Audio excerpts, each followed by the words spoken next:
Hello viewers, welcome to BRK women. నేను మీ ఫాతిమా. ఈ రోజు మనతో పాటు అయితే ఒక ఫేమస్ గెస్ట్ ఉన్నారండి. ఆయనే మరెవరో కాదు, మైండ్ విజన్ వేణుగోపాల్ గారు అయితే మన స్టూడియోలో అయితే ఉన్నారు. సార్తో మాట్లాడి పూర్తి వివరాలు తెలుసుకుందామండి. నమస్తే సార్. నమస్తే మేడం. ఎలా ఉన్నారు? Super.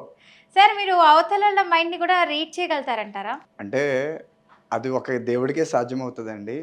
Psychology I'm not a psychologist. I'm a behavioural architect. Okay. అంటే ఒక భవనాన్ని నిర్మించాలంటే ఇంజనీరింగ్ దగ్గరికి వెళ్తే బ్లూ ప్రింట్ ఎలాగిస్తారో ఒక మనిషి జీవితాన్ని సక్రమంగా జీవించాలి, జీవితంలో మానసిక రుగ్మతలకు బలవకుండా లైఫ్లో సక్సెస్ అవ్వాలనుకునే ప్రతి ఒక్కరికి కూడా సొల్యూషన్ ఇచ్చే స్పెషలిస్ట్గా నేను జస్ట్ ప్రాక్టీస్ చేస్తున్నాను. ఓకే. సో అయితే మీరు ఇప్పుడు నేను ఏం మాట్లాడినా అంటే ఒక మనిషి ఏదైనా మాట్లాడితే ఆ బ్లూ ప్రింట్ అంతా తీసి పెట్టేస్తాను అంటారు, అంతే? అబ్సల్యూట్లీ. మాటలనే కాదండి, ప్రవర్తన. ప్రతి దానికి ప్రవర్తనే కదా. అవును. మనం మాట్లాడే మాట మన యొక్క ఆలోచన విధానాన్ని అవతల వ్యక్తికి తెలియజేస్తుంది, ఇండికేటర్. మన మాట నమస్కారం అండి అని అంటే ఎంత సంస్కారంగా అనిపిస్తుంది. నమస్తే అండి. ఫేషియల్ ఎక్స్ప్రెషన్ చూడండి, ఇక్కడ చెప్పే మాటకి ఫేషియల్ ఎక్స్ప్రెషన్ కి మిస్ మ్యాచ్ అయినప్పుడు ఆర్టిఫిషియల్ అయిపోతుంది. ఇప్పుడు లైఫ్ కూడా అంతే. చాలా మంది ఏంటంటే వాళ్ళ గురించి వాళ్ళు బతకడం మానేశారు.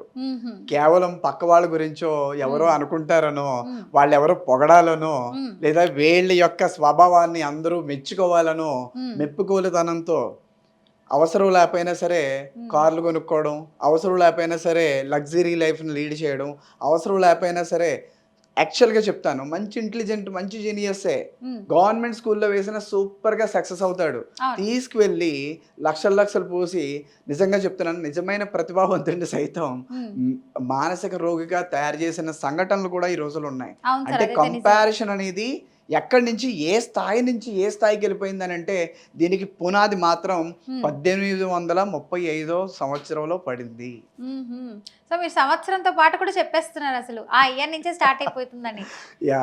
ఓకే. సో మీరే కరెక్ట్ పర్సన్. అడిగేస్తున్నా మరి ఆ క్వశ్చన్ ఏంటన్నది. ఇప్పుడు దేశవ్యాప్తంగా ప్రపంచవ్యాప్తంగా చూసుకుంటే సార్, చాలా మంది నిపుణులు కనుగొన్నది, చూస్తున్నది, చెప్తున్నది ఏంటంటే మనుషులు ప్రతి ఒక్కరు పాప్కార్న్ మైండ్ సెట్ వచ్చేస్తుంది అంట. అంటే ప్రతి ఒక్కటి ఇన్స్టాంట్లో సాటిస్ఫై అయిపోవాలి, ఇన్స్టాంట్లో జరిగిపోవాలి. అంటే పాప్కార్న్ 2 minutesలో ఉడికి వచ్చేస్తుంది కదా. సో ఆ విధంగా అసలు ఈ పాప్కార్న్ మైండ్ సెట్ అయిపోతున్నారంటారా? ఈ పాప్కార్న్ మైండ్ సెట్ అంటే ఏంటి అసలు? ఎక్సలెంట్ క్వశ్చన్ అండి. ఎందుకంటే ఇప్పుడు ప్రపంచాన్ని సైతం షేక్ చేస్తుంది ఇది. అవును. ఇప్పుడు మొబైల్ అనే ఒక ఇన్వెన్షన్ జరగకపోతే ఈ పాప్కార్న్ మైండ్ సెట్కి స్కోపే లేదు. ఈరోజు యుఎస్, జపాన్ లాంటి పెద్ద పెద్ద అభివృద్ధి చెందినటువంటి దేశాలు, అఫ్ కోర్స్ మన భారతదేశం కూడా అప్పుడు లిస్టులోకి వెళ్ళిపోయింది, టాప్ 10లోకి. అయితే ఒకప్పుడు లేదా భారతదేశం? ఉంది. అంటే ఇంకా టెక్నికల్గా ఇంకా ముందుకి మన దేశం కూడా ముందు స్థాయిలోకి వెళ్ళింది కదా. సో నేను ఇప్పుడు చెప్పబోయేది ఏంటంటే, ఈ పాప్కార్న్ మెంటాలిటీ అనేది ఏంటంటే ఆర్టిఫిషియల్గా ఒక వ్యక్తి చేసేటువంటి పనులు ఇన్స్టెంట్లీ. ఎగ్జాంపుల్ పాప్కార్న్ చూడండి, ఒక జొన్న గింజని వేస్తే పటక్ అని చెప్పేసి వెంటనే ఇది అవుతుంది. అలాగా అంటే విత్ ఇన్ స్పాన్ ఆఫ్ సెకండ్స్లో మనిషి తన అనుకున్నది, తనకు కావలసింది instant dopamine release. Instant dopamine release అంటే ఏంటి? నాకు ఇష్టపడింది ఎగ్జాంపుల్ చెప్తాను, అందరికీ అర్థమయ్యేలా చెప్తాను. ఎగ్జాంపుల్, మీరు చూస్తున్నారు, రీల్ చూస్తున్నారు, మీరు మొదటి 5 లేదా 10 సెకండ్లలో జస్టిఫై చేస్తున్నారా లేదా? మీరే చెప్పండి. చేస్తున్నారు. 5 లేదా 10 సెకండ్స్లో ఇన్స్టెంట్గా రీల్ని చూడగానే ఇది నాకు నచ్చింది లేదా లేదు, ఇమ్మీడియట్గా స్వైప్ చేస్తున్నారు. Right? This is how it is. Popcorn mentality అంటే ప్రతి దాంట్లో ఇన్స్టెంట్గా నాకు ఇది నచ్చిందా లేదా, నచ్చలేదు ఇన్స్టెంట్లీ. ఇది వరకు చూసుకున్నట్లయితే ఆ సెకండ్ వరకు చూస్తూ ఉంటారు, లేదంటే స్కిప్ చేసేస్తారండి. అబ్సల్యూట్లీ. నచ్చింది కూడా ఇంకో ఛాలెంజ్ అండి ప్రతి ఒక్కరికి. మీరు ఎన్ని చూస్తున్నారు, మన బ్రెయిన్ కున్న పవర్ ఏంటంటే ఆ రోజంతా జరిగిందే కాదండి, వారమంతానే కాదు, నెలంతానే కాదు, సంవత్సరాల తరబడి ప్రతి ఒక్క సన్నివేశాన్ని మెమరైజ్ చేసుకునే కెపాసిటీ మన బ్రెయిన్కి ఉంది. కానీ ఛాలెంజ్, ఈరోజు ఉదయం నుంచి సాయంత్రం వరకు జరిగిన ప్రతి ఒక్క సన్నివేశాన్ని పాయింట్లా మీరు రాయగలరా? ఛాలెంజ్. నేను రాస్తా. నేను రాస్తానండి. ప్రతిదీని మార్నింగ్ వేకప్ నుంచి ప్రతి ఒక్క ఇన్సిడెంట్ హ్మ్. చేసిన ఆలోచన. అంటే ఈవెన్ సెకండ్ ఆలోచన అంటే అది కొంచెం కష్టం రాయడం అలాంటిది. మరి అదే కదా నేను అంటుంది. హ్మ్. నేను అంటుంది అదే. హ్మ్. మనకి నిమిషంలో కొన్ని వేల ఆలోచనలు చేస్తది మన మైండ్. అవును. అంత పవర్ఫుల్ మైండ్ సెట్ మనది. కొన్ని ఆలోచనలు ఉన్నటువంటి మనకి ఊహల్లోకి వెళ్ళిపోతూ ఉంటాము. ఎందుకు ఇంటర్వ్యూకి బిఫోర్ కూడా హ్మ్. మీరు స్టూడియోలోకి ఎంటర్ అయ్యే మూమెంట్‌లో మేబీ మీరు డ్రైవ్ చేస్తున్నప్పుడు హ్మ్. సిగ్నల్స్ దగ్గరో కనీసం ఒక 4, 5 ఆలోచనలు రాలేదా? తప్పకుండా వస్తాయి. 4, 5 పదాలోచనలు కూడా వస్తాయండి. సో దిస్ ఈజ్ హౌ హ్మ్. వి హావ్ అన్ ఇమ్మెన్స్ అంటే మన పొటెన్షియాలిటీ. బ్రెయిన్ ఒక్క నిమిషం కూడా కామ్‌గా ఉండదా? ఏదో ఒకటి ఆలోచిస్తూనే ఉంటుందంటారా? అందువల్లేనండి మన యోగా చెప్పేదంటే హ్మ్. ధ్యాస అనేది ఒక దాని మీద పెట్టాలి. నిమగ్నం చేయాలి. హ్మ్. ఒక దాని మీదకే నిమగ్నం చేయాలి. అంటే హ్మ్. ఆలోచనలు లేకుండా కొంతవరకు గనక మన బ్రెయిన్‌కి అంటే మనం ఫస్ట్ ఏంటంటే మన మైండ్‌కి రెస్ట్ ఇవ్వాలండి. హుహు. ఆ రెస్ట్ ఏ విధంగా ఇవ్వాలంటే ప్రతిరోజు ఒక అరగంట పాటు ప్రపంచంతో సంబంధం లేకుండా ఆలోచనల్ని స్తంభింపజేయగలగాలి. హుహు. అలా చేయలేని పక్షంలో మాత్రమే హ్మ్. అనేక రకాల మానసిక రుగ్మతలకు బలైపోతున్నాడు మనిషి. అవును. అందులో ఇప్పుడు హ్మ్. మీరు అడిగిన ఈరోజు పాప్‌కార్న్ మెంటాలిటీ, హ్మ్. Popcorn mind set is very very critical. హుహు. ఇప్పుడున్న పరిస్థితిలో చెప్తున్నాను. చాలా పరిణామాలు సంభవించడానికి గల కారణం గూడా ఈ పాప్‌కార్న్ మైండ్ సెట్ అంటే నమ్ముతారా? హ్మ్. అవి ఏ విధంగా ఉంటాయంటే, ఒక వ్యక్తి యొక్క ఆలోచన చిన్న భిన్నం అంటే గందరగోళానికి సైతం గురి చేసేస్తున్నాయి. అంటే ఇది ప్రతి ఒక్క ఏజ్ గ్రూప్ ఆఫ్ కేటగరీ పీపుల్‌కి కూడా ఇది సెట్ అంటే ఏమంటారు పరిగణలోకి తీసుకొచ్చా? ప్రభావం చూపిస్తుందంటారా? ఇది రీసెంట్‌గా చెప్పాలంటే మన నిపుణులు తేల్చి చెప్పిందేంటంటే యూత్, హ్మ్. ప్రత్యేకించి యూత్ హ్మ్. ఎవరైతే చదువుకునే పిల్లల స్థాయి నుంచి విద్యార్థి దశ నుంచి హ్మ్. యుక్త వయస్కులు ఎక్కువ మంది హ్మ్. ఈ పాప్‌కార్న్ మైండ్ సెట్‌కి ఎక్కువ అడాప్ట్ చేసుకుంటున్నారు. ఓకే. ఈ పాప్‌కార్న్ మైండ్ సెట్ అంటే ఏమీ లేదండి. హ్మ్. చేసే ప్రతీదీ ఎగ్జాంపుల్ చూసారు. ఒక రీల్ చూసారు. లేదా ఒక మెసేజ్ చూసారు. ఇమ్మీడియేట్‌గా వాళ్ళకి నచ్చాలి. నచ్చే విధంగానంటే ఒక్కొక్కళ్ళ టేస్ట్ ఒక్కొక్కలా ఉంటది. ఒక అవును. రీలు మీకు నచ్చింది నాకు నచ్చకపోవచ్చు. నాకు నచ్చేది మీకు నచ్చకపోవచ్చు. అవును. మనిద్దరికీ నచ్చింది ఇంకొకళ్ళకి నచ్చకపోవచ్చు. అవును. అంటే మెంటాలిటీస్ ఆర్ వేరీ. హ్మ్. Various mentalities. హ్మ్. అయితే ఇక్కడ ఏంటంటే టేస్ట్‌లు వేరుంటాయి. అన్నీ వేరుంటాయి. హ్మ్. అయితే ఇక్కడ ఏంటంటే ఇన్‌స్టంట్‌గా ఈ డోపామిన్ రివార్డ్ అంటే హ్మ్. డోపామిన్ అంటే హ్యాపీ హార్మోన్. హ్మ్. ఈ హ్యాపీ హార్మోన్ ఏం చేస్తుంది? రివార్డ్ ఇస్తది. హుహు. చెయ్యి. ఎక్సలెంట్ బావుంది. హ్మ్. అంటే నాకు నచ్చింది. ఎగ్జాంపుల్ హ్మ్. ఇప్పుడు ఎగ్జిబిషన్‌కెళ్ళామండి. అక్కడ కొలంబస్ చూసాం. హ్మ్. ఎక్కాలనిపిస్తది. ఎందుకు? అబ్బా! భలే వెళ్తుంది. పైకెళ్తా హ్మ్. కిందకొస్తుంది. పైకి వెళ్తుంది. సంథింగ్ హ్మ్. అనుకుంటాం రైట్? అవును. సో, అప్పుడు మనకి డోపామిన్ యాక్టివేట్ చేస్తది. ఆ టైంలో హ్మ్. టికెట్టు 300 ఉన్నా సరే హ్మ్. ఆలోచించకుండా ఫస్ట్ టికెట్ కొనుక్కుంటాం. అవును. అదే అరగంట క్రితం రూ. 50 పెట్టి ఏదైనా ఒక చిన్న స్నాక్ తీసుకోవాలన్న ఆలోచించిన మెంటాలిటీ హ్మ్. ఇక్కడ హ్యాపీ హార్మోను ఎప్పుడైతే ట్యాప్ చేసిందో హ్మ్. ఇమ్మీడియేట్‌గా అది చేసేయాలి అని ఒక ఆలోచన వచ్చేస్తుంది. చెయ్యాలి. హ్మ్. ఎగ్జాంపుల్ చెప్తాను. హ్మ్. సింపుల్ చెప్తాను. ఓకే. ఒకసారి నాకు జరిగిన ఇన్సిడెంట్ ఇది. హుహు. ముంబై నుంచి వైజాగ్ రావాల్సొచ్చింది. ఆహా! ఇమ్మీడియేట్‌గా మేమెళ్ళాల్సిన ఫ్లైట్ క్యాన్సిల్ అయింది. డ్యూ హ్మ్. To rains. ఓహ్! సో, ఇమ్మీడియేట్‌గా మేము ఈ లోపల ఏం చేసాము అనంటే ఆ టైంలో హ్మ్. నెక్స్ట్ ఫ్లైట్ నెక్స్ట్ డే హ్మ్. ఈవినింగ్‌కి ఆల్రెడీ ఇన్ఫార్మ్ చేసాం బుక్ హ్మ్. చేయమని. ఓకే. ఈ లోపల మేము షిరిడీ దగ్గర ముంబై కదా! ముంబై అవును. నుంచి షిరిడీకి హ్మ్. కార్ బుక్ చేసుకొని ఓకే. ఓ ఫ్రెండ్స్ ముగ్గురం ఉంటే ముగ్గురం కలిపి కార్ బుక్ చేసుకొని ఇవన్నీ అరేంజ్‌మెంట్లు చేసుకున్నాం. ఏంటి ఆ టైంలో చూడండి డోపామిన్. హ్మ్. ఎగ్జాంపుల్ అక్కడ ఫెసిలిటీ చేసింది మాకు ఒక సంస్థ వల్ల హ్మ్. ఫెసిలిటీస్ అన్నీ ఉన్నాయి. హ్మ్. నిజం చెప్పాలంటే అక్కడికి తీసుకువెళ్ళనొచ్చి వెనక్కి వెళ్ళేదాకా స్టార్ హోటల్‌లో అకామిడేషన్ కూడా ఉంది. హ్మ్.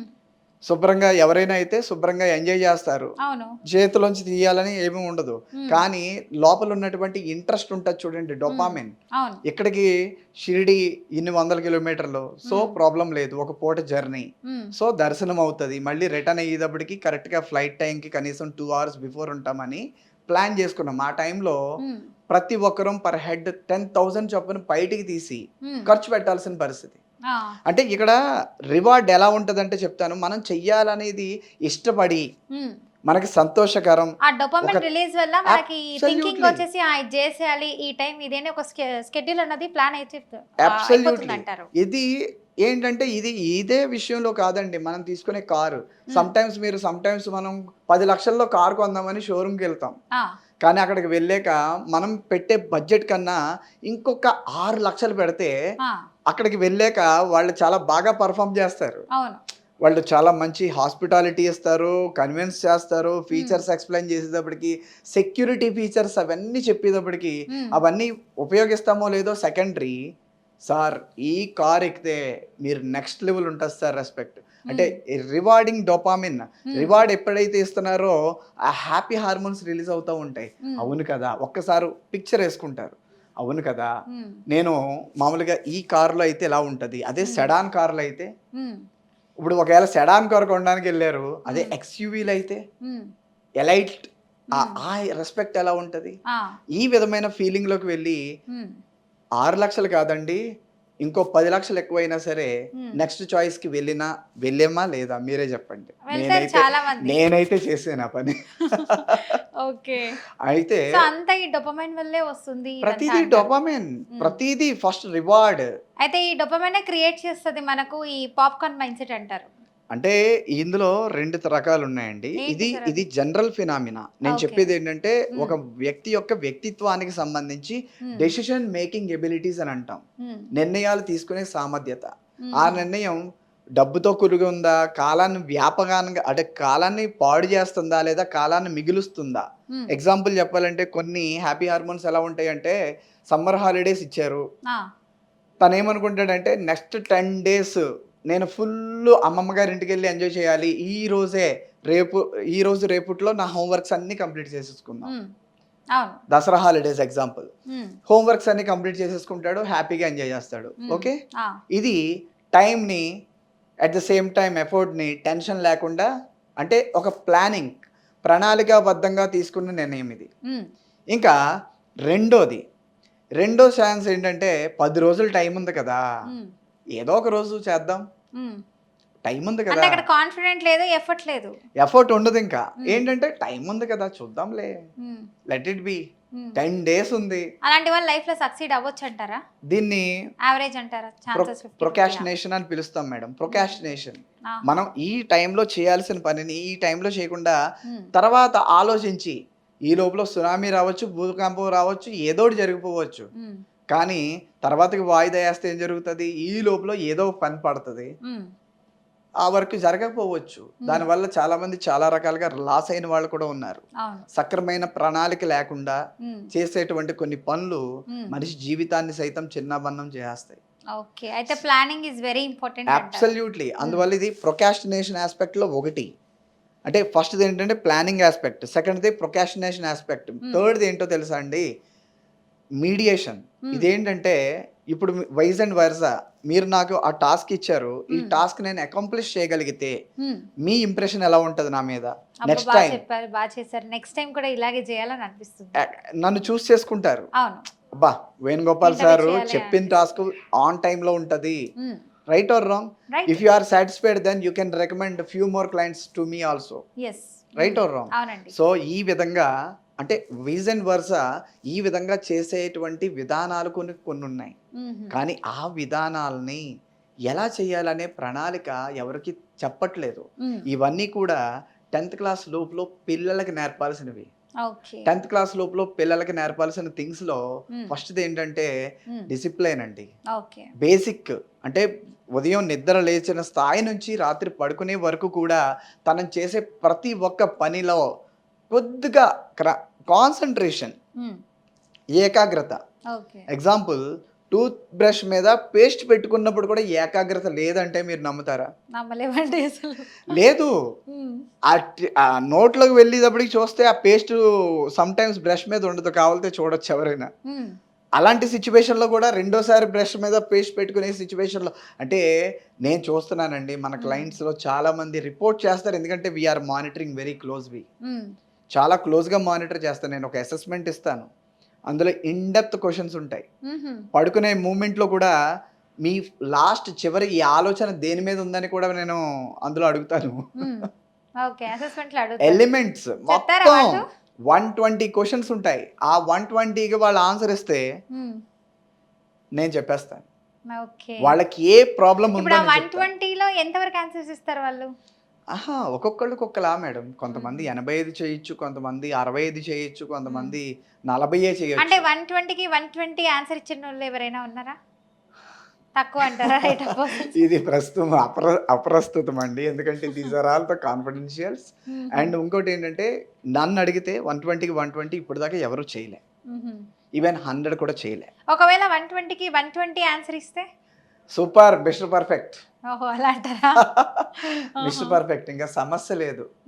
అంటే క్వశ్చన్స్ కూడా అంత కఠినంగా ఉంటాయా స్టార్టింగ్ కొంత ఒక చాలా రకంగా సింపుల్ అండి. ఉదయం లేవగానే మీకు ఫస్ట్ వచ్చే ఆలోచన ఏంటి?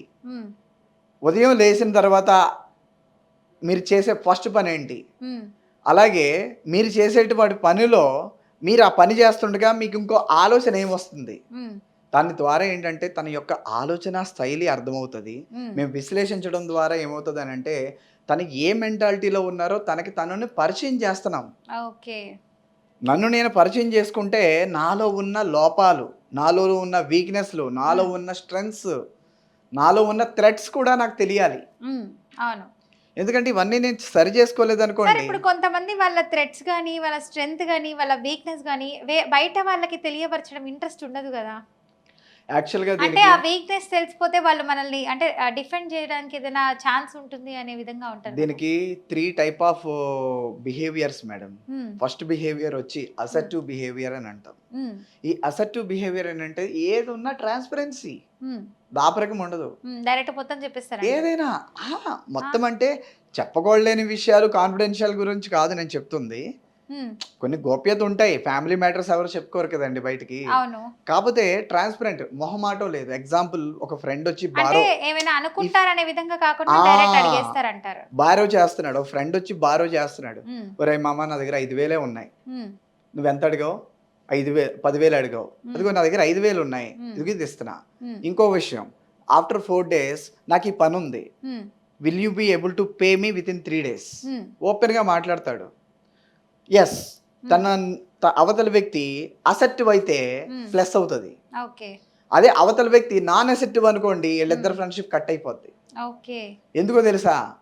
ఈ అసెప్టివ్ ఏంటంటే ముక్కుసూటిగా మాట్లాడతాడు, నాన్ అసెప్టివ్ ఏంటంటే మొహమాటంతో మాట్లాడతాడు. తనకి తెలుసు తనకి అరేంజ్ అవ్వదని, అప్రస్తుతంగా ఉన్న విషయాన్ని సైతం ప్రస్తుతం చేసేస్తాడు తనకి సర్వైవలెన్స్ గురించి. ఇచ్చేస్తానులే ఒక 3 days Absolutely. అలాంటి చూద్దాంలే. అంటారా? ఇక్కడ నమ్మకం కాదండి, అదే తప్పు జరుగుతుంది బయట సొసైటీలో.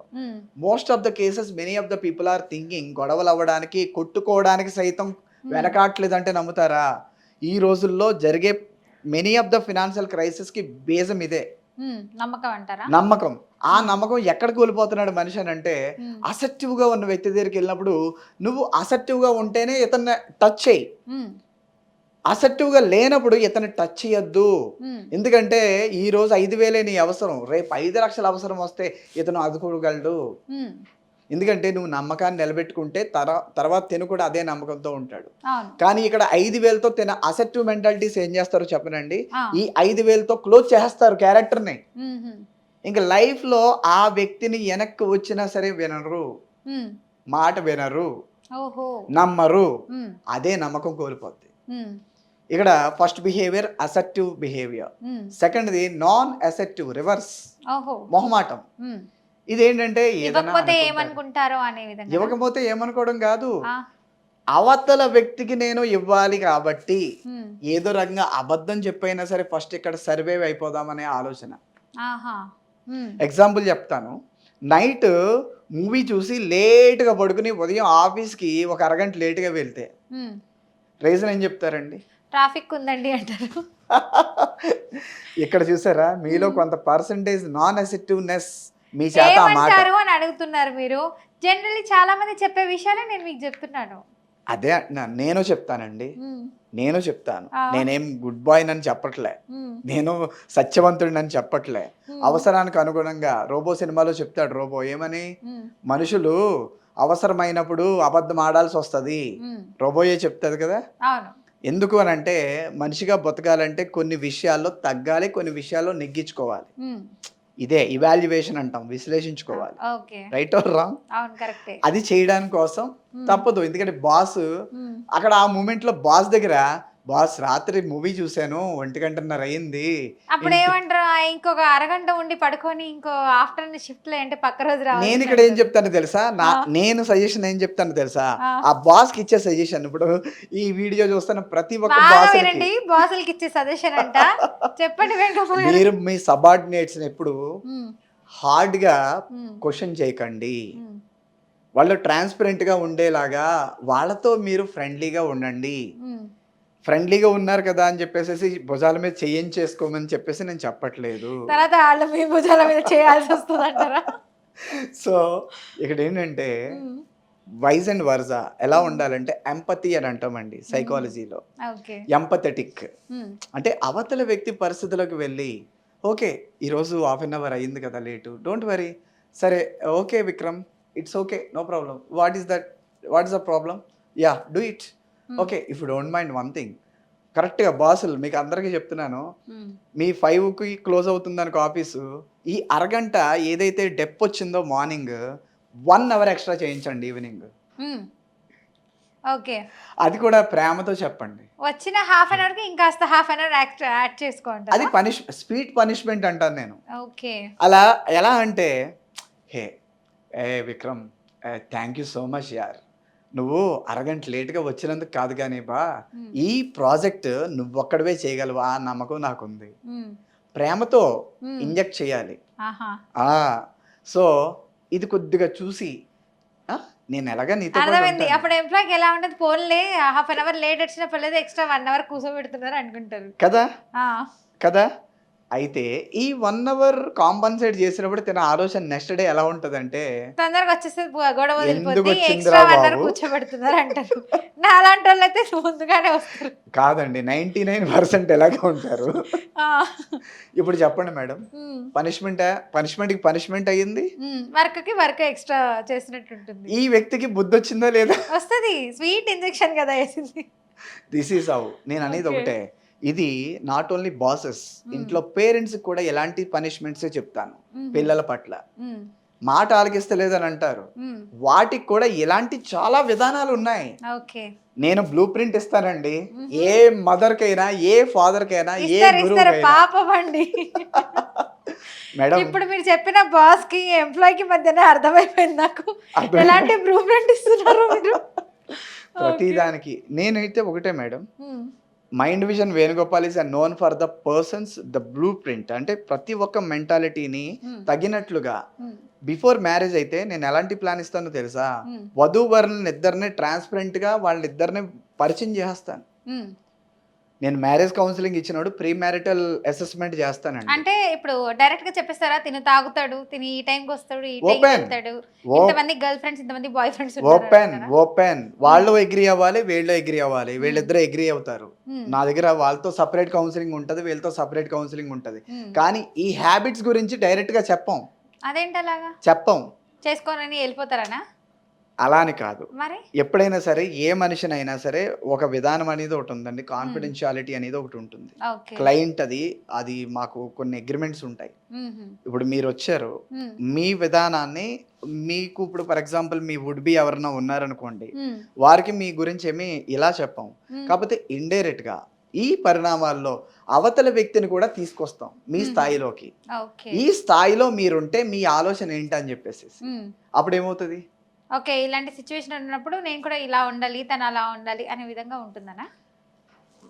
యాక్సెప్టెన్స్ ఎప్పుడైతే 65% ప్లస్ వచ్చిందో అప్పుడు ఈ వ్యక్తి యొక్క యాక్సెప్టెన్స్ ని స్లోగా 35% ఇంజెక్షన్ తో పంపిస్తాం. ఓకే, తన యాక్సెప్టెన్స్ 50%. అప్పుడు చూడండి 65% ఈ ఆల్రెడీ అగ్రీడ్, 35% ఈ క్వాలిటీస్ ని లైఫ్ పార్ట్నర్ లో ఉంటే మీరు ఏ విధంగా కన్సిడర్ చేస్తారు? ఎస్ సార్, నేను ఈ విధంగా కన్సిడర్ చేస్తాను. ఒకవేళ నో అని వినండి, ఆ కన్సిడరేషన్ పట్టుకుని ఈ 35% ని జీరో న్యూట్రల్ చేస్తూ అక్కడ ఈ 35% ని అక్కడ ఇంక్లూడ్ చేస్తాం. అప్పుడు ఏమవుతుందో తెలుసా, సమ్ టైమ్స్ అకేషనల్గా డ్రింక్ చేసినా సరే లైఫ్ పార్ట్నర్ గొడవ పెట్టుకోరు, ఎందుకంటే అర్థం చేసుకున్నారు. ఒకళ్ళకొకళ్ళు అర్థం చేసుకోవాలి. అవి ఆ అండర్స్టాండింగ్ లేకపోవడం మాత్రమే, అది లేకపోవడం వల్ల మాత్రమే గొడవలు. చిన్న చిన్న చిన్న గొడవలండి, అవును. పెద్దవేం కాదు కాఫీ లేట్ గా తెచ్చినందుకు కూడా విడాకులు తీసుకున్నోళ్ళు ఉన్నారు. కదా. అలా ఉన్నాయి మేడం. ఫోన్ కాల్ ఇంకొకరితో మాట్లాడుతుందని వైఫ్ ని చంపేసిన అబ్బాయిలు ఉన్నారు. కాల్ కుక్కర్ లో వెయిటింగ్స్, ఉడకబెట్టి మరి చంపేశారు. వాట్సాప్ లో లాస్ట్ సీను లేదా టైపింగ్ అని పెట్టేస్తే ఎందుకు నువ్వు ఎలా పెట్టావు అంటే, టైపింగ్ అని ఉంటే మాకు డౌట్ రాకూడదనా. ఇలాంటి చాలా చాలా ఈ సోషల్ మీడియా వచ్చాక పెను ప్రమాదాలు ఇప్పుడు వచ్చేసినాయి. మీరు చెప్పినటువంటి డోపమైన్ ఎక్కువైపోతుంది చాలా మందిలో, ఈ విధంగానే చాలా మంది. Instant expectation. అందువల్ల ఏంటంటే ఇవన్నీ పాప్కార్న్స్ ఏనండి. సరే, ఇప్పుడు మీరు జస్ట్ పిల్లల్లో అంటున్నారు అంటే, ఇప్పుడు ఫోన్ ఇవ్వకపోతే సెకండ్ లో ఏడ్చేస్తాలేండి నేను ఏమైనా చేసుకుంటాను బెదిరిస్తారు, ఇలా తయారవుతున్నారు. మరి ఇలాంటి పిల్లల్ని ఎలాగ డివైడ్ చేయొచ్చు అంటారు? ఇన్స్టెంట్ గా ఇవ్వడం అనేది ఇన్స్టెంట్ డోపామిన్ రిలీజ్ కి కారణం అవుతుంది. మనం ఏం చేయాలంటే పిల్లల యొక్క రోల్ ఏంటండి, బేసికలీ పిల్లలు ఏం చేయాలి, ఆడుకోవాలి. అవును. చిన్న పిల్లలుగానే ఆడుకుంటారు, మనంత అయ్యాక ఆడుకుంటే బాగోదు. అంతే, ఆడినా కూడా ఏ వాలీబాల్ క్రికెట్ కదా, టీమిండియాకి వెళ్ళిపోవాలి కదా. సో అందువల్ల ఏంటంటే ఇక్కడ చిన్న పిల్లల్లో కాగ్నిటివ్ డెవలప్మెంట్ అనేది ఒకటి ఉంటుందండి. కాగ్నిటివ్ డెవలప్మెంట్ అంటే స్వతహాగా తనకి తను ప్రాబ్లమ్ని రిజాల్వ్ చేయడానికి. అసలు ఈ క్రీడలు చెప్పేటువంటి మెసేజ్ ఏంటి?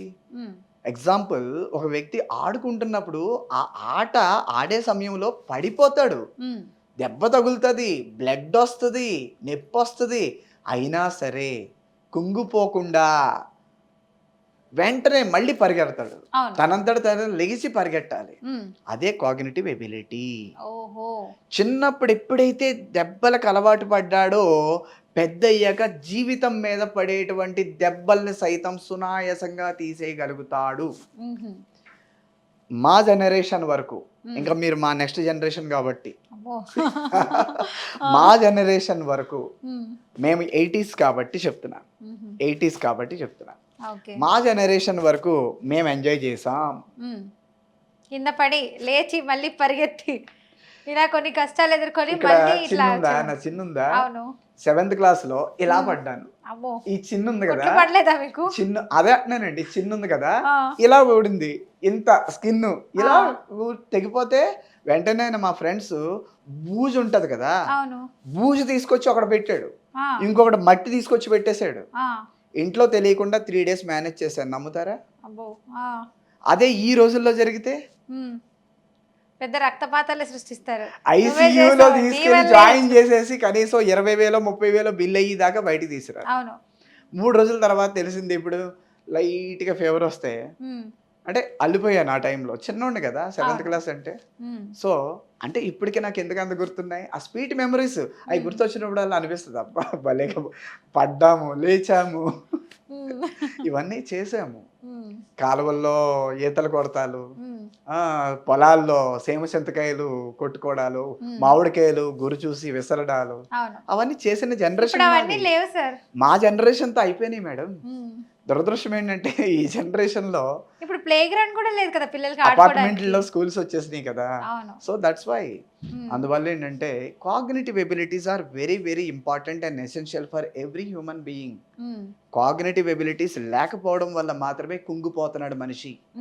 ప్రాబ్లమ్ సాల్వింగ్ స్కిల్స్ అప్పుడే డెవలప్ అవుతాయి.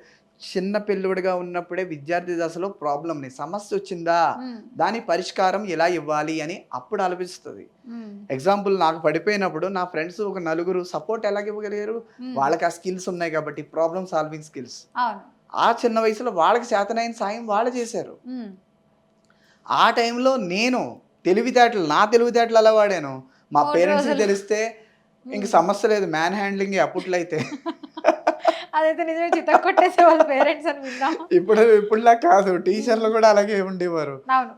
ఇలా కొట్టివారు, మోకాళ్ళ మీద నిలబట్టివారు, ఏం పనిష్మెంట్ ఇచ్చేవారు. గోడ కుర్చీలు జస్ట్ ఒక దెబ్బేస్తేనే ఇంకా కేసులు అంటున్నారు ఈ మధ్య. ఆ గోడ కుర్చీ వేసినప్పుడు ఏమవుతుందంటే ఇవన్నీ సైంటిఫిక్ బెనిఫిట్స్ అండి. ఆ గోడ కుర్చీ వేసినప్పుడు బ్యాలెన్సింగ్ తెలుస్తుందండి. ఓహో ఇలా ఉంటది, ఈ కండరాల్లోంచి కొన్ని యాక్టివేట్ అవుతాయి, రక్త ప్రసరణ సింపుల్ అవుతుంది. ఇలాంటి పనిష్మెంట్లో కూడా చాలా చాలా బెనిఫిట్స్ ఉంటాయి, హెల్త్ బెనిఫిట్స్. ఇలా కొట్టినప్పుడు యాక్టివేషన్ జరుగుతుంది. What is un activation? కందిపోతుంది కదా ఎర్రగా, ఇట్స్ కాల్డ్ యాజ్ పెయిన్. ఒక నొప్పి అనేది ఒకటి వస్తుంది కదా. What is the definition of pain? Pain is a emotional experience.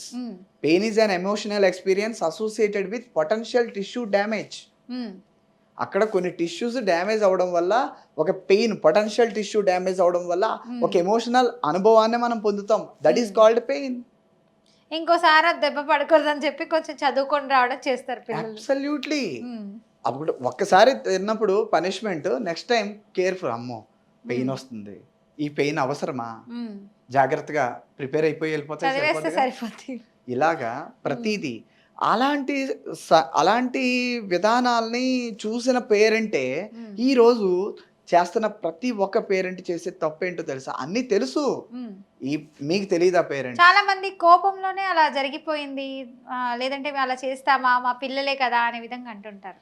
అదే తప్పండి. యాక్చువల్గా కోపంలో జరగడం ఇవన్నీ కాదు. పిల్లలు, మన పేరెంట్స్కి కూడా మనం కూడా కంటికి రెప్ప, ప్రాణానికి ప్రాణమే. ఎవరికైనా సరే పూర్వం నుంచి చూసుకుంటే మన పేరెంట్స్ వాళ్ళ పేరెంట్స్కి ప్రాణమే, అందరూ ప్రాణమే. మనమేమి ఇవ్వట్లే. కానీ మనం ఇప్పుడు ఏం చేస్తున్నాం తెలుసా? సినిమాలు చూసో, లేకపోతే మనం పని చేసే చోట ఎవరో కొంతమంది ఉంటారు పర్మిసివ్ పేరెంటింగ్లో. ఇక్కడ పేరెంట్స్లో 4 రకాలు ఉంటారండి. Authoritative parenting, authoritarian parenting, permissive parenting, helicoptering parenting. అంటే వీటి డిఫరెన్సెస్ ఏంటి నాకు అర్థం అవ్వట్లేదు. అథారిటేటివ్ పేరెంటింగ్ అంటే నేను చెప్పింది నువ్వు చేయాల్సిందే. పూర్వం ఇంటి పెద్దగా ఫాదర్ ఉండేవారు, వాళ్ళు పోలీస్ అవ్వాలంటే పోలీస్ అంతే, నువ్వు ఇది అవ్వాల్సిందే అని అంటే అది అవ్వాల్సిందే. సో స్టూడెంట్ నెంబర్ 1లో గుర్తుందో లేదో, ఎన్టీఆర్ గారిని నువ్వు లాయర్ అవ్వాల్సిందే అని అంటారు.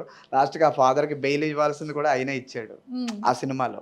సో అలాగా నువ్వు ఇలాగ అవ్వాల్సింది. అదే అథారిటేటివ్ పేరెంటింగ్. ఇంకా అథారిటేరియన్ పేరెంటింగ్ అంటే ఏం కావాలో నేను మీ స్థాయికి వచ్చి ఆలోచించాలి. ఇప్పుడు మా అబ్బాయి 16 సంవత్సరాలు, నేను తన విషయంలో నేను ఆలోచించాల్సింది నా వయసు 16 సంవత్సరం వయసులో నా ఆలోచన శైలి ఎలా ఉందో నేను ఆలోచిస్తూ దానికి తగ్గట్లు, అంటే నేను గ్రేట్ అని చెప్పుకోకూడదు ఎప్పుడూని. ఏ పేరెంట్ కూడా నేను గొప్ప అని చెప్పుకునే ప్రయత్నం చేయకండి. ఎందుకంటే పిల్లలు ఆఫ్టర్ 15 ఇయర్స్ ఫ్రెండ్లీగా ఉండాలి పిల్లలతో, లేకపోతే వృద్ధాశ్రమాలు గ్యారంటీ. ఎస్, ఫ్రెండ్లీగా ఉండాలి. ఎంత ఫ్రెండ్లీగా ఉండాలంటే ఎంపథెటిక్గా ఉండాలి. ఏంటన్నా, ఏంటి, హౌ వాజ్ ద డే, ఎలా జరిగింది క్లాసు, ఈరోజు బాగుందా, నీకేంటి, అన్న సపోర్ట్ కావాలా, మూవీకి అన్న వెళ్దామా, పార్క్కి వెళ్దామా, ఎన్న తిందామా, ఇలా మాట్లాడాలి. అప్పుడు వాళ్ళ ఆలోచన ఎలా ఉంటుందంటే వీళ్ళకి డొపామిన్తో పాటు వీళ్ళకి ఆక్సిటోసిన్ అనే హార్మోన్ యాక్టివేట్ అవుతుంది. ఇది అథారిటేరియన్ పేరెంటింగ్లో ఉంటుంది. ఇలాంటి పేరెంట్స్ కొంతమంది ఉన్నారు. కాకపోతే దురదృష్టవశాత్తు ఈ పేరెంటింగ్ 100కి ఉన్నారు. అంటే ఎలా మాట్లాడాలి, ఎవరితో ఏ విధంగా మాట్లాడాలి. అందువల్ల ఈ 100కి ఉన్న పేరెంట్స్లో ఆడపిల్లలకి ప్రాణమైపోతాడు ఫాదరు.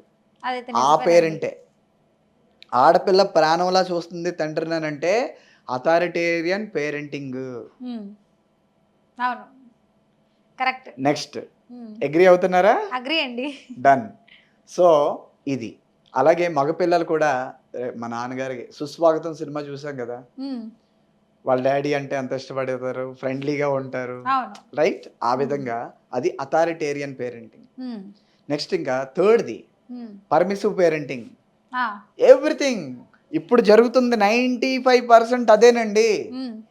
ఏం కావాలి, సంపాదిస్తుంది ఎందుకురా, నీకోసమేరా, కొనుక్కో ఫోను.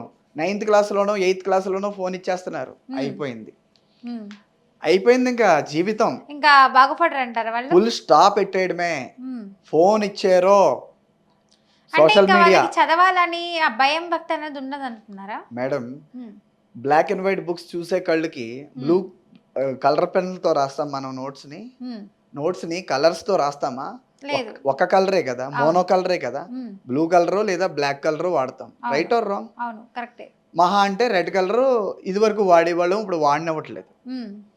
మేము మా చిన్నప్పుడు మా జనరేషన్లో రెడ్ కలర్తో క్వశ్చన్ రాసేవాళ్ళం, బ్లూ కలర్తో ఆన్సర్ రాసేవాళ్ళం, అలా ఉండేది. అవును. ఇప్పుడు ఎలా ఉందంటే ఒక్కటే ఒక కలర్ పెన్ వాడాలి.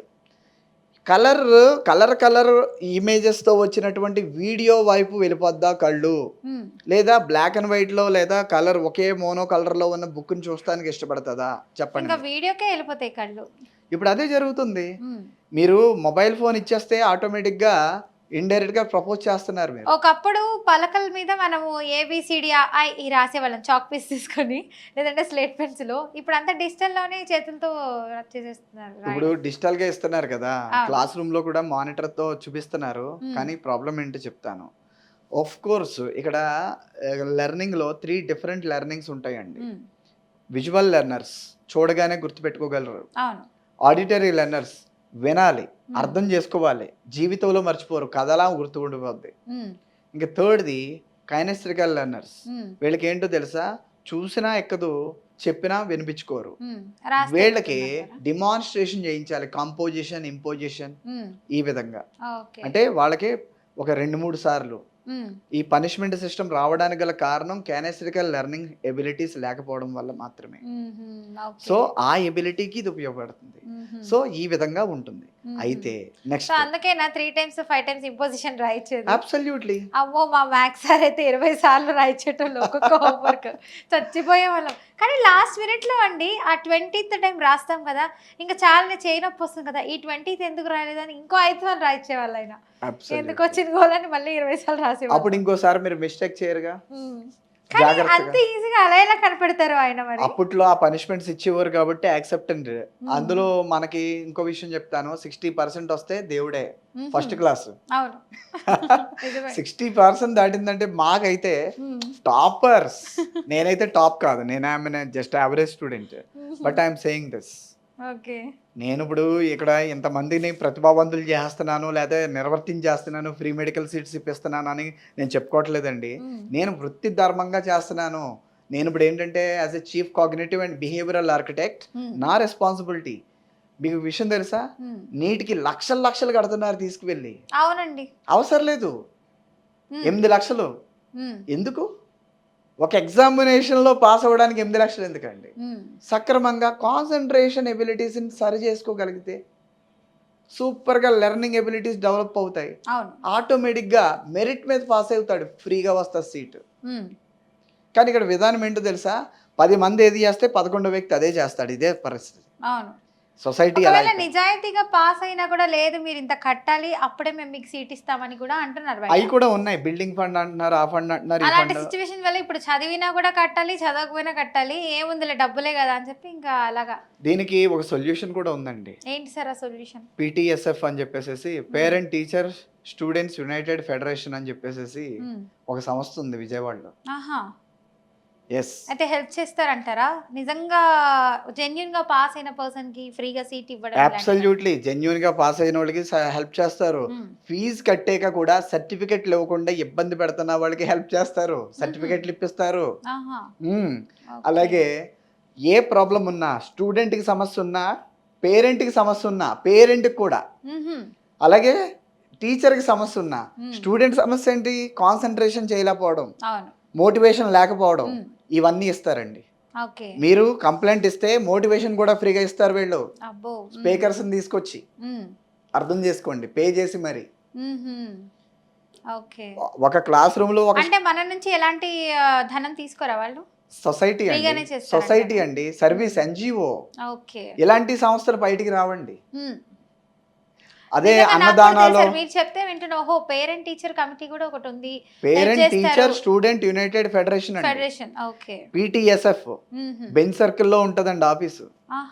బెంచ్ సర్కిల్ పెట్రోల్ బంక్ వెనకాల. ఇప్పుడు చూసుకున్నట్లయితే ఇప్పుడు డిగ్రీ పాస్ అయిన వాళ్ళు కావచ్చు, బీటెక్ పాస్ అయిన వాళ్ళు కావచ్చు, సో వాళ్ళు ఫేజ్ క్లియర్ చేసినా కూడా సర్టిఫికెట్స్ ఇవి ఇంకా ఎక్స్ట్రాగా 50 చాలా కేసెస్ ఉన్నాయి మేడం. అవన్నీ కూడా వీళ్ళు రిజాల్వ్ చేశారు. నెక్స్ట్ ఇంకోటి ఏంటంటే ఐఎమ్ అసోసియేటెడ్ ట్రైనర్. ఎందుకంటే నా క్లాసెస్ వాళ్ళు అసైన్ చేస్తారు నాకు. They are paying me to conduct some classes. కొన్ని క్లయింట్స్ మెడికల్ సీట్లు కావాలి. ఇంతవరకు మీరు వాళ్ళకి వాళ్ళకి ఇంచుమించుగా ఒక 132 వరకు ఇచ్చానండి. ఓకే. Various sessions. గత 3 ఇయర్స్ అయింది. ఆ మ్మ్. సంస్థ 2002లో రిజిస్టర్ అయింది. ఓకే. సో అడ్వకేట్స్ అందరూ న్యాయ నిపుణులు ఉంటారు. అవును. రిటైర్డ్ ఐఏఎస్, రిటైర్డ్ ఐపీఎస్, మ్మ్. రిటైర్డ్ జడ్జ్, మ్మ్. ఇలాంటి పెద్ద పెద్ద వాళ్ళు కూడా ఉన్నారు అందులో. అబ్బో. పెద్ద పెద్ద వాళ్ళు ఉన్నారు. మ్మ్. అలాగే దాని ఫౌండర్ వచ్చి ఆయన పేరు నా పేరు ఒకటే, వేణు. ఆహా. ఓకే. కొల్లపు వేణు గారు. మ్మ్. అలాగే జనరల్ సెక్రటరీ వచ్చి నాగార్జున యూనివర్సిటీ ఫార్మర్ ప్రొఫెసర్ మ్మ్. పులుగు ప్రదీప్ గారు, దీపక్ సార్, ఓకే. పులుగు దీపక్ సారు, మ్మ్. ఐఐటి ప్రొఫెసర్ అయిన మ్యాథమెటిక్స్. మ్మ్. ఇలాంటి పెద్ద పెద్ద విద్యావంతులచే నిర్వహించబడుతుందండి అది. ఓహో. వాళ్ళు కూడా వాళ్ళ ఎక్స్పీరియన్స్ లో ఒపీనియన్స్ అన్ని షేర్ చేస్తారా? అబ్సల్యూట్లీనండి. వాళ్ళు ఉద్యమాల వంక చూడరు. ఉద్యమాలు ఇప్పుడు చూడండి, మొన్న వైజాగ్‌లో జరిగింది ఈ ఇన్సిడెంట్స్. మ్మ్. మేము ఇక్కడ విధానం ఎలా ఉంటదో చెప్తాను. వాళ్ళ విధానం ఎలా ఉంటదంటేనండి, ఆ. ఆ సమస్య అయిపోయాక తర్వాత స్లోగా వాళ్ళ ఇంటికి వెళ్ళి ఆ సమస్యకి కారణం ఎక్కడి నుంచి ఉందో ఆ మ్మ్. కారణాన్ని క్లియర్ చేయడానికి న్యాయం చేసే సంస్థ ఇది. ఆహా. ఇండైరెక్ట్‌గా చేస్తారు. డైరెక్ట్‌గా మ్మ్. పబ్లిసిటీ ఎప్పుడు చేసుకోలేదు ఇప్పటిదాకా. ఓహో.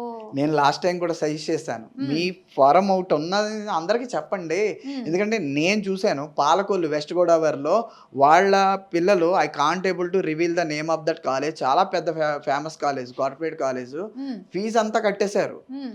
సర్టిఫికేట్ ఇచ్చేటప్పుడు ఇంకా మీరు 60,000 కట్టాలి. మ్మ్. ఎందుకంటే మీరు ఒక 15 రోజులు ఎక్స్ట్రా ఉన్నారు హాస్టల్లో, మ్మ్. మీ పాపను ఉంచారని చెప్పి ఇబ్బంది పెడితే మ్మ్. ఆ కేసు కూడా నేను వాళ్ళకి అప్పచెప్పాను. వాళ్ళే మ్మ్. రిజాల్వ్ చేశారు. ఓకే. ఇలాగా చాలా మందికి ₹1 కూడా కట్ అవసరం లేదు. అలాగే మ్మ్. అధిక ఫీజులు వసూలు చేస్తే వీళ్ళు వచ్చి మాట్లాడితే ఫీజు కన్సెషన్ ఇస్తారు ఆహా. స్కూల్స్. ఓకే. ఎందుకంటే వీళ్ళు లాతో కొడతారండి. మ్మ్. వీళ్ళు రాజ్యాంగంలో ఉన్నటువంటి article 21A, hmm. Right to education act, అవును. అలాగే మన ప్రాథమిక విధుల్లో 11వ విధి ఏంటి, ప్రతి ఒక్క విద్యార్థికి, ప్రతి ఒక్క బాల్యపు ప్రతి ఒక్క పిల్లలకి కూడా, మ్మ్. చిన్న పిల్లలందరికీ కూడా విద్య కల్పించే హక్కు ఖచ్చితంగా చేయాలి అని ఆర్టికల్లో ఉందండి. ఓకే. ఇవన్నీ సిస్టమేటిక్గా వాళ్ళు తీసుకొచ్చి విధానాలని అమలుపరుస్తున్నారండి సొసైటీలో. మ్మ్. ఇలాంటి సంస్థలు నిజం చెప్పాలంటే వీటికి ఇవ్వాలి ప్రోత్సాహం. అవును సార్. వాళ్ళకి మెంబర్షిప్పే, ఏమి చార్జ్ చేయరు వాళ్ళు. ₹100 మెంబర్షిప్ అంతే, ఆహా. సంవత్సరానికి ఒకసారి. నిజంగా సార్ ఇప్పుడు సర్టిఫికెట్స్ కోసము వేలు కట్టిన వాళ్ళు కూడా చాలా మంది ఉన్నారు సార్ అసలు. వాళ్ళందరికీ వెల్కమ్. మ్మ్. మీరు కావాల్సిన పీటీఎస్ఎఫ్ బెంచ్ సర్కిల్లో ఉంటుంది ఆఫీసు. మ్మ్. అటువంటి వాళ్ళకి, ఎందుకంటే ఇటువంటివి తెలియాలండి. అవును సార్. కేవలం ₹100 సభ్యత్వం తీసుకోవడం వల్ల ఇన్ని ప్రాసెస్లు ఎంతో చేస్తున్నారంటే, మంది సార్ అసలు బయట అప్పులు చేసి మరి 50,000 60,000 కట్టి ఆ సర్టిఫికెట్ మేడం, తీసుకెళ్తున్నారు. కొంతమంది పేరెంట్స్ సూసైడ్ చేసుకుంటున్నారండి చదివించలేక. అవును ఆస్తులు సార్. అమ్ముకున్నాక, మ్మ్. ప్రయోజనం లేక, సర్టిఫికెట్లు ఆపేస్తే మ్మ్. ఏం చేయాలో తెలియక, అందుకనే వీళ్ళు వచ్చారండి బయటికి. మ్మ్. అందువల్ల ఏంటంటే ఇప్పుడు ఈ ఫోరం చాలా బాగా ఉపయోగపడుతుంది, ఈ మ్మ్. పీటీఎస్ఎఫ్ అనే ఫోరం.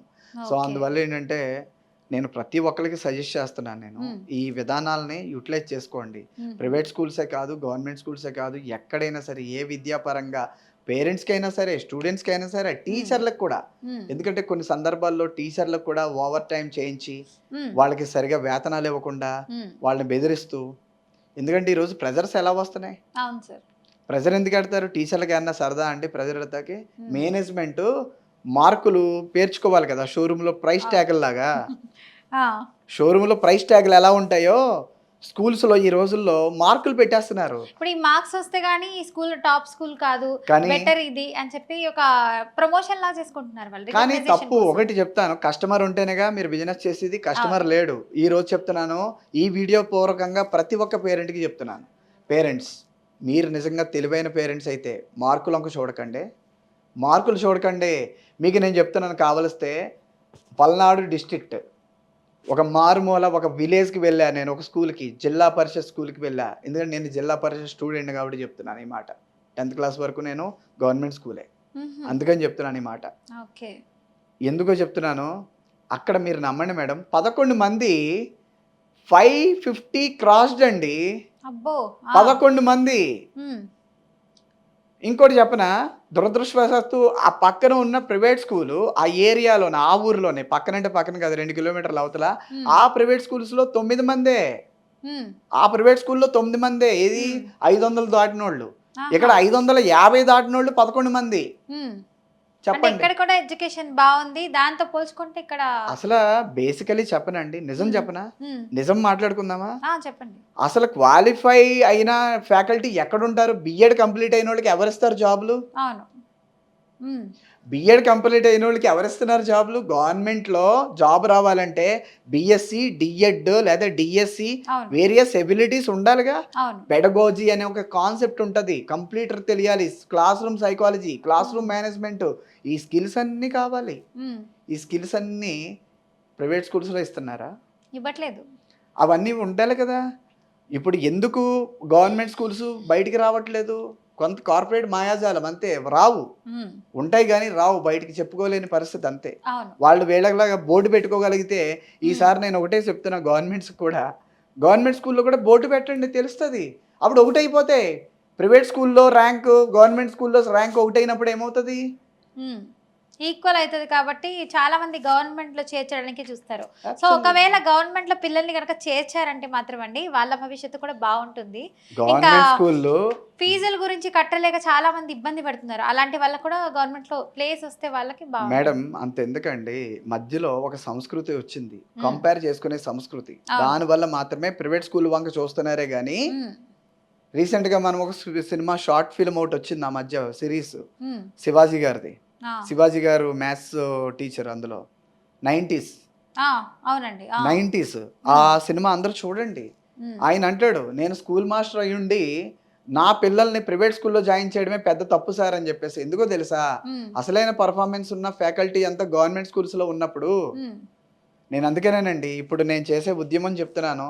నేను ఒక ప్రైవేట్ స్కూల్ని టేకప్ చేస్తే ఆ ప్రైవేట్ స్కూల్ నుంచి వచ్చేటువంటి నా మెంబర్షిప్ మీద గవర్నమెంట్ స్కూల్లో ఫ్రీగా ఇస్తున్నాను సర్వీసెస్. మీరు నమ్ముతారా? ఒక ప్రైవేట్ స్కూల్ నేను టేకప్ చేస్తే ఆ ప్రైవేట్ స్కూల్ నుంచి వచ్చేటువంటి ఇన్కంలో గవర్నమెంట్ స్కూల్స్ 2 ఫ్రీగా ఇస్తున్నాను. 1:2 అండి. ఒక ప్రైవేట్ స్కూలు నాకు మెంబర్షిప్ ఇస్తుంది. నా మెంబర్షిప్ కూడా ఎక్కువ కాదండి, 599 రూపీస్ అంతే. సంపూర్ణ విద్యార్థి. అసలు మనిషిని ఎలా పెంచాలి, విద్యార్థిని ఎలా చూడాలి, పేరెంట్ ఎలా మారాలి, టీచర్ ఎలా మారాలి, ముగ్గురిని మార్చే తత్వం. ఒకళ్ళని కాదండి, ముగ్గురిని మారుస్తుంది. పేరెంట్ ఏం చేయాలి, టీచర్ ఏం చేయాలి, స్టూడెంట్ ఎలా డెవలప్ అవుతాడు, అది చెప్పే కోర్సు. నిజంగా పేరెంట్స్ అండ్ టీచర్స్ ఇద్దరు కలిసి మంచి అంటే మోటివేషన్ గా అయితే పిల్లల భవిష్యత్తు బాగుంటుందండి, ఎక్సలెంట్ గా ఉంటది. దానికోసం 3D డైమెన్షన్ మెథడ్ అని అంటామండి. 3 డైమెన్షన్ మెథడాలజీలో సంపూర్ణ విద్యార్థి అని కొడితే నేనే వస్తా. నేను సైతం అని కొట్టినా నేనే వస్తా. నేను సైతం అనేది ప్రోగ్రామ్ గవర్నమెంట్ స్కూల్లో ఉచితంగా నేను ఇస్తున్నాను. సంపూర్ణ విద్యార్థి ప్రైవేట్ స్కూల్స్ లో ఇస్తున్నాను. అదే కాన్సెప్ట్ ని నేను సైతం అని చెప్పి నేను 3000 రోజులు పైగా ప్రతిజ్ఞ చేశానండి. మీరు చేశారుగా. India is my country, all Indians are my brother and sister, భారతదేశం నా మాతృభూమి, భారతీయులందరూ నా సహోదరులు, ఇవన్నీ చెప్పాం. ఏది రిజల్ట్ ఏది అంటే, ప్రతిజ్ఞ 10th క్లాస్ అయ్యింది, ఇంటర్మీడియట్ నుంచి లేదు, మర్చిపోయాం. తర్వాత జాబ్ వచ్చింది, మనకి ఎంత వస్తుంది, ఎంత ఎర్నింగ్ వస్తున్నాయి, మనం ఎంత మంచి లగ్జరీ లైఫ్ లోకి వెళ్తున్నాం, ఇవే చూస్తున్నాం. నిజం చెప్పనా, నా దేశానికి నేను ఏం చేస్తున్నా అన్నది ఎవరు పట్టించుకోవట్లేదు. ప్రతిజ్ఞ చేసాం ఒకప్పుడు అంటున్నారు, మరి ఆ ప్రతిజ్ఞని నిలబెట్టుకోవట్లేదు అంటున్నారు. 2.5 లక్షల మంది హిమాలయాల్లో కాపు కాస్తున్నారండి మన దేశం కోసం. 14 లక్షల మంది సైన్యంలో పనిచేస్తున్నారు మన దేశం కోసం. హ్యాట్స్ ఆఫ్ జవాన్లందరికీ. అవునండి. కిసాన్, జై కిసాన్, జై జవాన్, జై కిసాన్ అన్నాం. జై జవాన్. ఫస్ట్ దేశం అనేది ఒకటి ఉంటే సస్టైనబిలిటీ సాధ్యమవుతుంది. ఆ దేశాన్ని కాపాడే జవాన్కి జై జవాన్. Hats off to you all soldiers of our Indian army and various departments. సెకండ్ది ఏంటండి, జై కిసాన్. చదువుతో సంబంధం లేదు, 10 మందికి ఆకలి తీర్చాలనే ఇదితో అన్నదాత ఎంతో కష్టపడి ఇది చేస్తుంటే వాళ్ళకి రోజు చూస్తే గిట్టుబాటు లేక మీరు చూస్తున్నారా కొన్ని అవును. వీడియోల్లో టమాటాలు అలా పారబోసేస్తున్నారు, గిట్టుబాటు ఇవ్వట్లేదు, దళారీ వ్యవస్థ వల్ల చాలా ఇబ్బంది పడుతున్నారు. అవును. నేను ఒకే రోజు చూశానండి. ఈ వర్షాల వల్ల కూడా పంట నష్టం వచ్చేసింది. ఈ యూరియా రోజు సరఫరా ఈ ఇవ్వట్లేదు. పరంగా చెప్తున్నాను, నేను ఆంధ్రప్రదేశ్లో ప్రతి ఒక్క మూల నేను కవర్ చేస్తున్నాను, మీరు నమ్మినా నమ్మపోయినా. ఉమ్, కటిక అనే ఒక ఊరు ఉందండి, ఉమ్, బుర్రా కేవ్స్ పక్కన ఉమ్. అడవిలో. ఆహా.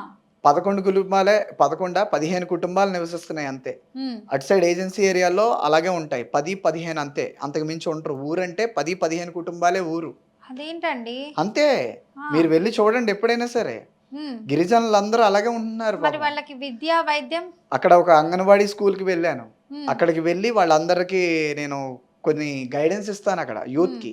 ఓకే. యూత్ సినర్జీ అనే ప్రోగ్రామ్ ఉంది, ఉహుం, ఎలా డెవలప్ చేసుకోవాలి, మనం అభివృద్ధి ఎలా చేసుకోవాలో అది అంతా నేను చెప్తాను అనమాట. ఉహుం, సో అక్కడ ప్రోగ్రామ్ ఇచ్చిన రోజున ఆ రోజు నేను స్టే బ్యాక్ అయిపోయాను నైట్. ఉమ్, చూశాను అక్కడ కేజీ టమాటా ఎంతో తెలుసా, ఉమ్. 55 రూపాయలు.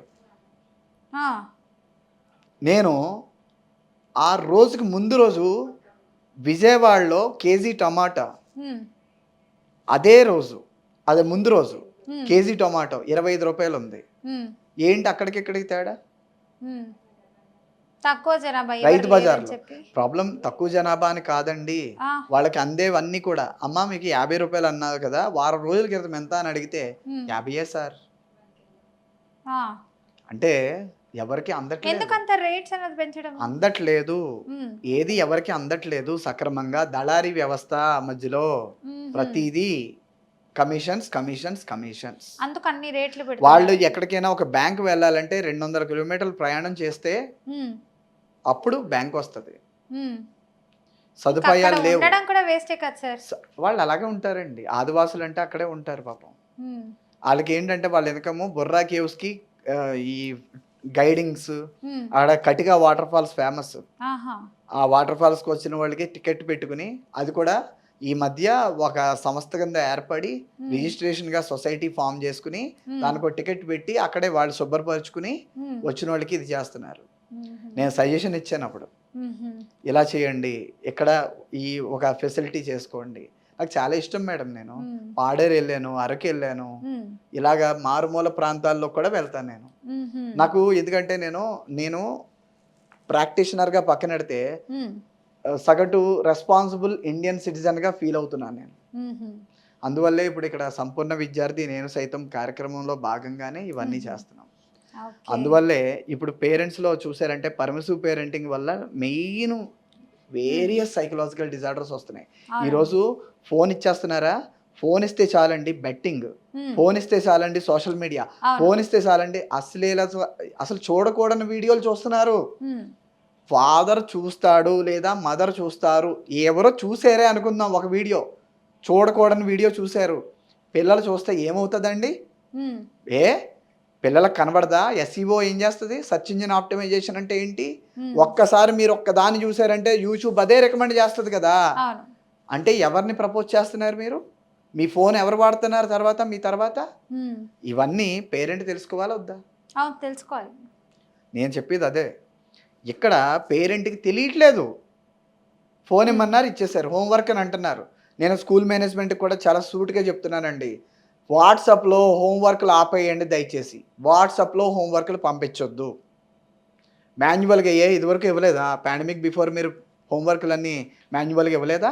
ఆ పాండమిక్ దగ్గర నుంచి, పాండమిక్ సిచ్యువేషన్ నుంచి ఇలా మారిపోయింది సార్. ఒప్పుకున్నారండి. స్కూల్ మేనేజ్మెంట్ వాళ్ళు చాలామంది ఈరోజు నాతో ఒప్పుకుంటున్నారు, సార్ మేము చేసిన తప్పు సార్. ఎస్, మీరు చేసిన తప్పేనండి, మీరు చేసిన తప్పే. ఆ రోజు మీరు ఫోన్ ఇవ్వకపోతే ఏం పోతుందండి? 6 నెలలు స్కూల్ పోతుంది, తర్వాత మళ్ళీ కవర్ చేసుకోవచ్చు కదా. ఉమ్, కానీ చెప్పుకోవాలి, ఏ మాటకి ఆ మాట చెప్పుకోవాలి. కొన్ని బడ్జెట్ స్కూల్స్ బోల్తా పడిపోయినాయి, ఉమ్, ఫీజులు వసూలు చేసుకోలేక అప్పులు పాలైపోయి ఉమ్, చాలా ఇబ్బందులకు గురైపోయారు పాపం.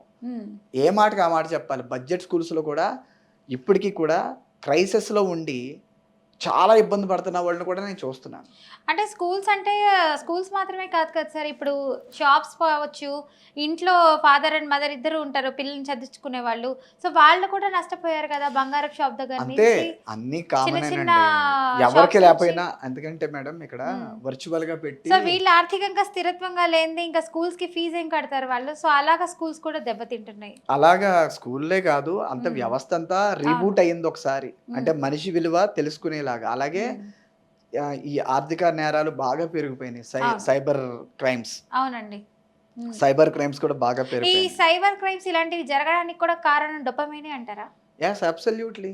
వాడికి కావాల్సింది లగ్జరియస్ BMW జస్ట్ ఒక phone example. Call 2 minutes call లో మనీ అంతా వాడికి లగ్జరియస్ లైఫ్ లీడ్ చేయాలనుకుంటున్నాడు. మంచి కాస్ట్లీ కారు, మంచి కాస్ట్లీ బిల్డింగ్, ఇవన్నీ కావాలంటే కొన్ని కోట్లు కావాలి. రీసెంట్ గా ఒక బయటకు వచ్చింది కదా ఒక ఇన్సిడెంట్. ఏది రాయలసీమలో జరిగింది. జాబ్ ఇస్తాం నెలకు 40,000 శాలరీ అని చెప్పేసి ఒక్కొక్కరి చేత 3,50,000 కట్టించుకున్నారంట. ఒక్కొక్కరు చేసే 3,40,000. 3,50,000 కట్టించుకున్నారు. మొత్తం ఈ స్కామ్ కాస్ట్ వచ్చి 160 కోట్లు వసూలు చేశారు. అబ్బా. ఆయన వీళ్ళు ఇలా అలా ఎలా నమ్మి గవర్నమెంట్ ఇప్పుడు ఏం చేసిందంటే సీజ్ చేస్తే 8 crores ఉంది బ్యాంక్ బ్యాలెన్స్, సీజ్ చేసింది బ్యాంక్ అకౌంట్ ని. ఇప్పుడు వాళ్ళని రికవర్ చేయకపోతే మేము ఎలా ఉండలేమని చెప్పేసి బ్లాక్ మెయిల్ చేస్తున్నారు. ఎవరు కట్టిన విక్టిమ్స్, బాధితులు. ఏ లాభం అండి? ఎవరు ఆశపడ్డమన్నారు మిమ్మల్ని? బ్యాక్ డోర్ జాబ్ అని అంటే నమ్మేస్తారా మీరు? బ్యాక్ డోర్ జాబ్ అని అంటే వాళ్ళు చెప్తారు. బ్యాక్ డోర్ ఫ్రంట్ డోర్ ఏమీ లేదండి. కష్టపడి వాడికి ఖచ్చితంగా వస్తుంది ఉద్యోగం. అంతగా రాకపోతే ఏముందండి, ఏదో ఒకటి వ్యాపారం చేసుకోవచ్చు. ఆ 3.5 లక్షలు ఎట్టి మీరు ఏదైనా చేయొచ్చు. ఒక ఆటో కొనుక్కోవచ్చు, లేదా సెకండ్ హ్యాండ్స్ కార్ కొనుక్కోవచ్చు, ట్రావెల్స్ ఇది చేయొచ్చు, ఏదో ఒకటి చేయొచ్చు. కిరాణా కొట్టెట్టుకోవచ్చు. ఇంకొకటి చేతిలో పెట్టి ఈరోజు అయ్యో అమ్మో మొర్రో అని అంటే ఏంటి లాభం? ఒక మాట చెప్పనా, ఆశ పడితేనే మోసానికి గురవుతారు. సో ఆశ అన్నది ఉండకూడదు ఎవరికైనా. ఉండకూడదు, ఆశ ఉండకూడదు మేడం. అసలు ఆశ ఎంతవరకు ఉంటే కరెక్ట్ అంటారు? ఆశ అనేది ఎలా ఉండాలంటే ఆశయం వైపు ఉండాలి. ఆశయానికి సంబంధించి ఆశ ఉండాలి. నా ఆశయం ఏంటి? నేను ఒక బాధ్యత గలగా మంచి తండ్రిగా ఉండాలనుకుంటున్నాను. ఇది నా ఆశయం. బాధ్యత గల తండ్రిగా అంటే ఆర్థికంగా, ఆరోగ్యంగా, అన్ని రకాలుగా గౌరవప్రదంగా, సమాజంలో ఒక గుర్తింపు అలా విధంగా మంచిగా ఉండాలి. దానికి కావాల్సిన ఏంటి? నైతికత, నైతిక విలువలు. అవి కాపాడతాయి మనిషిని. అబ్బా సారు చెప్పాడంటే చేస్తాడరా, ఇది నైతిక విలువే. మాట మీద నిలబడడం నైతిక విలువ అండి. మాట తప్పడం అనైతికం. అవునా కదా? కరెక్టే. అంటే కరెక్ట్గా నైతికత మీద ఒక్కసారి మీరు దృష్టి కేంద్రీకరించగలిగితే బోల్డ్ వస్తాయండి. నిధి నిక్షేపాల్లో తవ్వుకోవడమే ఇంకా. నైతికత, చెప్పిన మాట నిరూపించుకోవడం నైతికత. చెప్పిన ప్రామిస్ నిరూపించుకోవడం. వైఫ్కి జీలకర్ర బెల్లం పెట్టినప్పుడు లేకపోతే ప్రామిస్ చేస్తాం కదా, ఏదైనా ఏ రిలీజియస్ అయినా చూడండి, ఏ రిలీజియన్లో అయినా సరే మ్యారేజ్ అని అంటే is a commitment, promise, life time. ఇప్పుడు ప్రామిస్ని ఎవరు నిలబెట్టుకోవట్లేదు సార్. మేడం ఒక మాట చెప్తాను. మీరు అంటున్నారు ఒక్క పెళ్లితో ఎవరో తెలియని వ్యక్తి ఆస్తివంతులు అయిపోతారు కూడా ఒక్క పెళ్లితోనే. ఒక్క పెళ్లితో, ఒక పెళ్ళి అంటే ఒక తాడు బంధాన్ని నిలబడితే ఇంకొక తాడు ప్రాణాన్ని తీసేస్తుంది, ఉరితాడై. ఇక్కడ స్టార్టింగ్ మ్యారేజ్ నుంచి తాళి కట్టించుకుని స్టార్ట్ అవుతుంది. ఇక్కడ అవతల తీసుకునేటువంటి వ్యక్తి యొక్క ఆలోచన నైతికతగా లేకపోయిన పక్షంలో మాత్రమే యువతల ఏమవుతుందంటే ఉరితాడైపోతుంది, బలైపోతుంది. ఒక జీవితం, నిండు జీవితం బలైపోతుంది. దీని అంతటికీ కారణం ఏంటి? నైతిక విలువల లోపం. అనుమానస్తుడు ఎందుకు అనుమానస్తుడు అవుతాడు? వాడికి నైతికత లేదు కాబట్టి. నైతికత ఉందనుకోండి, వాడికి అవును కదా, నేను మనిషినే కదా, తనదికి మనసే కదా, నేను గబుక్కి నా మాట అనకూడదు కదా, పుసుక్కు నా మాట అంటే వాళ్ళు బాధపడితే బాగోదు కదా, నన్ను ఒకవేళ ఎవరన్నా అంటే నేను బాధపడినా అని ఆలోచిస్తే మాట్లాడతాడా? ఆ మైండ్ సెట్ రావట్లేదండి. ప్రతి ఒక్కరికి క్రూరత్వం ఎక్కువైపోతుంది చెప్పాలంటే. దీని అంతటికీ కారణం మొబైల్ ఫోన్. ఇప్పుడు ఇంకో కారణం ఇది. ఎందుకో తెలుసా? ఈ మొబైల్ ఫోన్ అని ఎందుకు అంటున్నానంటే, ఇదివరకు ఇంకా టీవీ చూసినప్పుడు కేవలం కొంతవరకే చూసేవారు. ఏది న్యూస్లు చూసేవారు కాదు, కేవలం సినిమాలో ఏవో సంథింగ్ చూసేవారు. ఇప్పుడు ఏం చూస్తున్నారు, యూట్యూబ్లో చూస్తున్నారు, ఉమ్, ఇన్స్టాల్లో చూస్తున్నారు, మిక్స్ అయిపోతుంది. ఇన్సిడెంట్లు వస్తున్నాయి, ఏదో ప్రీమియర్ షోస్ వస్తున్నాయి. అవి ఇప్పుడు ఈ వీడియో ఉందా, ఇప్పుడు నేను మాట్లాడుతున్న వీడియో ఫేమస్ అవ్వదు. ఉమ్, ఎందుకు అవ్వదు? ఎందుకు అవుతానంటే మంచి విషయాలు చెప్పినవి ఎప్పుడు ఫేమస్ అవ్వవు. ఉమ్. పనికిరాని చెత్త ఉంటుంది చూడండి, అవి ఇమ్మీడియట్గా ఫేమస్ అవుతాయి, మిలియన్స్ కి మామూలుగా పోతుంటాయి కాదు, అంటారా? లక్షల్లో ఉమ్, 1,00,000 వ్యూస్ అని ఎడతాడు వాడు. ఉమ్. ఇటువంటివి వినరు, ఎందుకంటే ఆ పేషెన్సీ లేదు జనాలకి. సార్ ఇప్పుడు యువతల్లో కూడా కొంతమంది రీల్స్ ప్రభావితం అయ్యి తొందరగా ఒక 1 బిలియన్ రావాలి, నాకు మంచి యూట్యూబ్ అవార్డు రావాలి అనే విధంగా వాళ్ళు ఇప్పుడు బైక్ మీద కొన్ని జర్నీస్ చేస్తూ ఉంటారా, ఏదో స్టైలిష్గా వెళ్తున్నాం అనుకుంటారు, వెంటనే ఒక 2-3 సెకండ్స్ ఆ వీడియో తీసి చనిపోతున్నారు. అవును, కొంతమంది ట్రైన్ వస్తూ ఉంటుంది, ఈ గ్యాప్లో అతను ఇంకో ట్రాక్ వెళ్ళిపోవడానికి, అవును. ఇది కూడా ఒక వీడియో లాగా. సో ఇది కూడా డోపమైన్ వల్లే కారణం అంటారా? అంటే కాదు ఈ మేడం. పాప్కార్న్ మైండ్ సెట్ కూడా దీని వల్లే అంటారా? కాదు మేడం, యాక్చువల్గా 3 critical factors are important to come to know about the popcorn mindset people. ఫస్ట్ది ఏంటంటే, అన్నిటికన్నా ఇంపార్టెంట్ మన యొక్క consistent stimulation of our thoughts. అంటే నిరంతరం మనకి ఏ విధమైన ఆలోచనలు వస్తున్నాయి, ఉమ్, అది ఏ విధంగా ప్రేరేపించబడుతున్నాయి. అలా ఎగ్జాంపుల్, చేతిలో ఒక స్మార్ట్ ఫోన్ ఉంటే ఉమ్, చూడాలి అనేటువంటి ఆలోచన వస్తుంది ఫస్ట్, చూడండి. అవును. అది ఫస్ట్ కంట్రోల్ అవ్వాలి. ఉమ్, ఫోన్ ఉంది, నా చేతిలో ఉండకూడదు. అది ఉమ్, మ్యాక్సిమం సాధ్యమైనంత దూరంగా నేను ఉంచగలిగితే ఉమ్, బాగుంటుంది కదా. అవును. సో ఇది ఫస్ట్ది. అయితే అందువల్ల ఏమవుతుందంటే, ఇంకోటి సెకండ్ది ఏంటంటే వీడియో నోటిఫికేషన్స్ అండి. ఉమ్, ప్రతిదీ నోటిఫికేషన్స్ పెట్టుకుంటున్నాం, ఎలౌడ్. ఉమ్, ఈసారి నుంచి నోటిఫికేషన్ నాట్ ఎలౌడ్. ఆ, నోటిఫికేషన్ రెస్ట్రిక్ట్ చేసేసేయండి. ఏ నోటిఫికేషన్ ఎలో చేయొద్దు, ఉమ్, రెస్ట్రిక్ట్ చేసేయండి. ఉమ్, ఇప్పుడు మనం యూపీఐ యాప్లో, లేకపోతే ఏదన్నా కొద్దిగా ఏది మనం బైక్స్ లేకపోతే ఉమ్, క్యాబ్స్ బుక్ చేసుకునేవో, ఇటువంటివి అయితే ఓకే. ఉమ్. బట్ యూట్యూబ్ కి సంబంధించి ఏదైనా చూడాలి, న్యూస్ ఇన్ఫర్మేషన్, ఆ. రీల్స్ అంటే నోటిఫికేషన్ వద్దంటున్నారు. వద్దు, నోటిఫికేషన్స్ ఆపే అవకాశాన్ని చూసుకోండి. దానివల్ల ఏమవుతుందంటే, నోటిఫికేషన్స్ ఎప్పుడైతే ఆఫ్లో ఉన్నాయో మనకి డిస్ట్రాక్షన్ రాదు. ఉమ్, అది పిలుస్తూ ఉంటుంది క్యూట్గా, ఉమ్, సంథింగ్ Sound ఇలాగా వస్తూ ఉంటుంది. విజిల్స్ వస్తూ ఉంటాయి. ఉమ్. కొయ్యి అనగానే వెంటనే చూస్తాం, ఏదో నోటిఫికేషన్ ఏదో వచ్చింది, ఏదో నోటిఫికేషన్ మెసేజ్ వచ్చింది. వచ్చిందని ఆ చెక్ చేస్తారు. నోటిఫికేషన్తో పోతగా అవును. అది ఓపెన్ చేయగానే ఒక అరగంట స్వాహ. అవును, అది నిజమే. చాలా మంది ఇలాంటివి చేస్తున్నారు, గురవుతున్నారు. ఒక్కసారి నోటిఫికేషన్ వచ్చాక అరగంట స్వాహ. అది వర్కింగ్ టైంలో అవ్వచ్చు, ఉమ్. అది వ్యాపారంలో చూసి పక్కన అవ్వచ్చు. పెట్టేస్తే పర్లేదు అంటారు, దానివల్ల డీవియేషన్ ఎక్కువ అవుతుంది అంటారా? వర్కింగ్ ఏంటి మేడం? డీవియేషన్ ఎక్కువ అవుతుంది అంటున్నారా? Absolutely. అంతవరకు పెట్టేస్తే పర్లేదు అంటారు.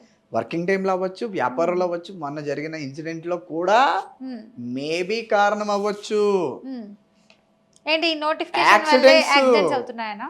అంటే సమ్ టైమ్స్ ఎలా ఉంటుంది, మనకి డీవియేట్ అవుతుంది మైండ్. అవును. చూస్తాడు, మెసేజ్, అయ్యో ఫీజు కట్టాలి, ఎలా కట్టాలి, ఎవరిని అడగాలి, ఆలోచిస్తా ట్రై దృష్టి. చేస్తారు కొంతమంది. ఈ లోపల ఒక్కొక్కసారి ఉమ్, ఆ హైవేలో డివైడర్ మీదకి ఎక్కేసిన సంఘటనలు కూడా ఉన్నాయి. వెహికల్స్ ఉమ్, ఆలోచిస్తూ డ్రైవ్ చేస్తే ఉమ్, యాక్సిడెంట్ అవుతుంది, ఖచ్చితంగా అవుతుంది. ఉమ్, ఆలోచించకూడదు డ్రైవింగ్లో. అందుకనే ఫోన్లు ఆపమనడానికి మెయిన్ రీజన్ అదే. ఉమ్, అలాగే ఎప్పుడు మనం చేసేవి షార్ట్స్ అనేవి, ఇవి ఎంకరేజ్ చేయడం తగ్గించుకోవాలి, కొద్దిగా మ్మ్. తగ్గించుకోవాలి. ఒక ఓకే. పర్టికులర్ టైం పెట్టుకుని, ఒక అరగంటో గంటో పెట్టుకుని ఆ టైంలో చూసి, ఆ టైం అయిపోయాక ఇంకా నేను రెస్ట్రిక్టెడ్. అయితే ఇప్పుడు ఈ ఫోన్స్ కంటే మనము జస్ట్ టెలివిజన్ చూడడం బెటర్ అంటారా? ఈ యాప్స్ ఇవన్నీ తీసేస్తే ఇంకా బెటర్ ఏమో కదా? అంటే మనం చెప్తే ఎలా అవుతుంది మేడం, కొన్ని మ్మ్. కోట్లు, లక్షల కోట్లు బిజినెస్ జరుగుతున్నప్పుడు ఉమ్, ఇలా మీరు చేయకండి అని చెప్పకూడదు కదా. ఉమ్, విషయం ఏంటంటే, ఏదైనా విషయం చెప్తా, మంచి చెప్తే డేంజర్ ఉమ్. ఇప్పుడున్న వ్యవస్థలో, అవును. చెడు చెప్తే మంచిదే. ఇప్పుడు చూసుకున్నట్లయితే మీరు చెప్పినట్టు ఇప్పుడు టొబాకో అన్నది బ్యాన్ చేసేయాలి యాక్చువల్గా, కానీ దాని మీదే మన దేశము కొన్ని కోట్ల బిజినెస్ చేస్తుంది. అది బ్యాన్ అంటారు, తాగకూడదు అంటారు, చాలా మంది చనిపోతున్నారు, ప్రాణాలు పోతున్నాయి. ఆల్కహాల్ బ్యాన్ చేయాలంటారు, దాని మీదే 500 కోట్ల బిజినెస్ ఒక రోజుకి అవుతుంది అంటున్నారు. అవును, దీనికి గల కారణం ఏంటంటే ఒకటే, ఉమ్. ఈ టొబాకో మంచిది కాదని అంటున్నారు. సెలబ్రిటీస్ ఎవరైతే పెద్ద పెద్ద వాళ్ళు ఉన్నారో, సినిమాలు తీస్తారు, అందులోనూ స్టైల్ గా హీరో. వీళ్ళందరూ ఏం tobacco. చేస్తారంటేనండి, ప్రికాషన్స్ తీసుకుంటారు. ఉమ్, డీటాక్సిఫికేషన్ యాక్టివిటీస్ ఉంటాయి వాళ్ళకి. ఏంటంటే లివర్‌ని డీటాక్సిఫికేషన్ చేసుకుంటారు. కిడ్నీస్‌కి డీటాక్సిఫికేషన్ ఉంటది. కీమోథెరపీస్ చేయించుకుంటారు. ఆర్టిఫిషియల్‌గా కీమోథెరపీ క్యాన్సర్ పేషెంట్‌కే కాదు. జనరల్‌గా కీమోథెరపీ చేస్తారు. ఇలాంటివి కూడా ఉన్నాయి. కొన్ని ప్రొసీజర్స్ ఉన్నాయి. వీటి వల్ల ఏంటంటే మొత్తం ప్యూరిఫికేషన్. కానీ చూసేది యాక్షన్ చూస్తాడు మనిషి. యాక్షన్ కాదు చూడాల్సింది. వెనకాల వాళ్ళు ఎన్ని రకాల జాగ్రత్తలు తీసుకుంటారో. సినిమాకి డిఫరెంట్ గా కనిపించాలి వాళ్ళు. అబ్సల్యూట్లీ. సో అది గమనించట్లేదు. అదే చెప్తున్నాను. ఎక్కడ ఏకాగ్రత లేదు. కోట్లో డబ్బులు మనం పెట్టుకోలేం కదా సార్. సామాన్య ఏకాగ్రత ఈ పాప్కార్న్ మైండ్ సెట్ లో ఒకటేనండి. ఇన్స్టెంట్ గా చూస్తే ఇప్పుడు మేడం ఉన్నారు, అబ్బా మేడం కాస్ట్యూమ్ బాగుంది. ఇప్పుడు ఒక అమ్మాయి చూసారు అనుకుందాం, మేడం కాస్ట్యూమ్ బాగుంది, ఇలాంటి కాస్ట్యూమ్ నేను తీసుకుంటే బాగుంటది, తన ఫేర్ గా ఉన్నారు అనుకుందాం. అలా అంటే ఇన్స్టెంట్ గా ఒకళ్ళు చూసి ఇది నాకు బాగుంటది, ఒక హీరోని చూసి నేను కూడా ఈ హీరోలా ఉంటే బాగుంటుంది. ఇలా చాలా కంపారిజన్స్ ఉంటాయి మనకి. Right or wrong? పర్సనాలిటీయే కాదు, డ్రెస్సింగే కాదు, మెయింటెనెన్సే కాదు, నెక్స్ట్ వాడే వెహికల్స్ తో సహా బిహేవియర్ ని కూడా అడాప్ట్ చేసుకుంటున్నారు. యాటిట్యూడ్ ని కూడా బిహేవియర్ ఎస్పెషల్లీ రెస్టారెంట్ కి వెళ్తే చూడండి, రెస్టారెంట్ లో ఇంట్లో అయిపోతుంది. రెస్టారెంట్కి వెళ్ళినప్పుడు అమ్మో సమస్య లేదు, ఫింగర్ బౌల్ వచ్చాక నీట్గా ఇచ్చేసుకుని టిష్యూ పేపర్తో 4 సార్లు తుడుచుకుని మరి అక్కడ ఒక 10 టిష్యూలు పడేసేవి. కానీ తెలియాలి కదా సార్, మా అంత బుద్ధిమంతులు ఇంకెవరు లేరు అని తెలుసుకోవాలి కదా. ఇంత నీట్నెస్ మేము మెయింటైన్ చేస్తాం అనే విధంగా సుకుమారం ఎక్కువ బిహేవ్ చేస్తుంటారు ఇలాంటి వాళ్ళు. ఇదే జరుగుతుంది. అంటే ఒరిజినాలిటీ అనేది ఎక్కడ మెయింటైన్ చేయరంటారా? మనం ఆర్టిఫిషియల్ లైఫ్ ని లీడ్ చేస్తున్నాం, ఆర్టిఫిషియల్ ఇంటెలిజెన్స్ అని అంటున్నాం. కానీ నిజం చెప్పిన ఆర్టిఫిషియల్ ఇంటెలిజెన్స్ మనకి చాలా హెల్ప్ చేస్తుంది. కానీ ఆర్టిఫిషియల్ లైఫ్ని అడాప్ట్ చేసుకోవడం వల్ల మనం మోసం చేసుకుంటున్నాం. మనకి నిజంగా అవసరమైంది ఏంటో మనం కొనుక్కోవట్లే, మీకు తెలుసా? అంతే. మనకి నిజంగా ఇష్టమైంది ఏంటో అది తింటలే, అది మీకు తెలుసా? మన లైఫ్ స్టైల్ కూడా ఇంకొకరికి నచ్చినట్టే ఉండాల్సి వస్తుంది కదా సార్.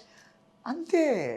పేరెంట్స్ నువ్వు ఇలా ఉండాలంటే ఇలాగే ఉండాలి, అంతే. లోపల మనం ఇలా చేస్తే బాగుండు, ఇలా వెళ్తే బాగుండు అని అనిపిస్తుంది. కాకపోతే కొన్ని రెస్ట్రిక్షన్స్ వల్ల ఉండలేదు. పేరెంట్ ఇది మంచిది నానా, ఈ బనానా తిను పొటాషియం ఉంటది, ఈ మ్యాంగో తిను దీనివల్ల కాల్షియం ఉంటుంది, ఆపిల్ తిను, need not to consult a doctor, vitamin C అంతా చాలా పుష్కలంగా ఉంది, ఇవన్నీ చెప్తే వినరు.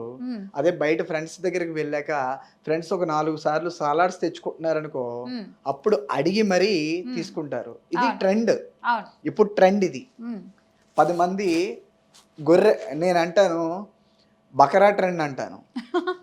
బకరా ట్రెండ్ బాగుంది. ఇదేంటో బకరా ట్రెండ్ క్రియేట్ అయ్యింది ఇప్పుడు సొసైటీలో. ఏదైనా సరే సార్ మీకు ఈ థాట్స్ ఎక్కడి నుంచి వస్తాయి? బకరా ట్రెండ్, పాప్కార్న్ మైండ్ సెట్. లేదు మేడం, నిజంగా మిమ్మల్ని ఇంటర్వ్యూ చేస్తున్నా నాకు కొత్త విషయాలు తెస్తావు, ఓ ఇలా కూడా అనొచ్చా అని. మీకు ఈ ఇంటర్వ్యూ అయ్యేటప్పటికి మీ బ్రెయిన్ ఇప్పుడు చాలా మందికి సినిమాల ద్వారా కొంత అవగాహన వస్తుంది, ఓహో ఈ డైలాగ్ ఇలా కూడా వాడొచ్చు అని. కానీ మీతో మాట్లాడే సినిమా అవసరం లేదు. లేదు మేడం, యాక్చువల్గా ఇప్పుడు నాతో మాట్లాడుతున్నారు కదా, మీరు కొత్త న్యూరాన్స్ రెజొనేట్ అవుతూ ఉంటాయి. మీరు కొత్తగా అడుగుతున్నారు, నేను కొత్తగా చెప్తున్నాను. నాకు స్వార్థం ఉంది ఇందులో. ఇప్పటికిప్పుడే బాగా ట్రెండ్, ఇప్పుడు దాకా నేను ఎప్పుడు వాడలేదు, ఇప్పటికిప్పుడే చెప్పేసాను సమయానుగుణంగా. అంతే.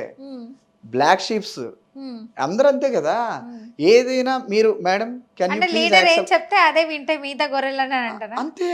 లీడర్ అనే కాదు, ఒకడు మాయగాడు ఉంటాడు, మాయలోడు, వాడు ఏం చెప్తే అదే వింటారు జనాలు.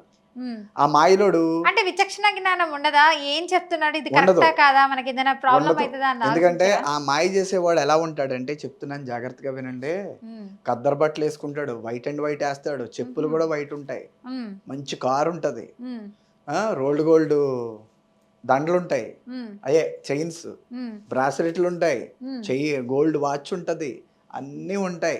వాడికి ఎన్ని అప్పులు ఉన్నాయో అది ఎవరు చూడరు.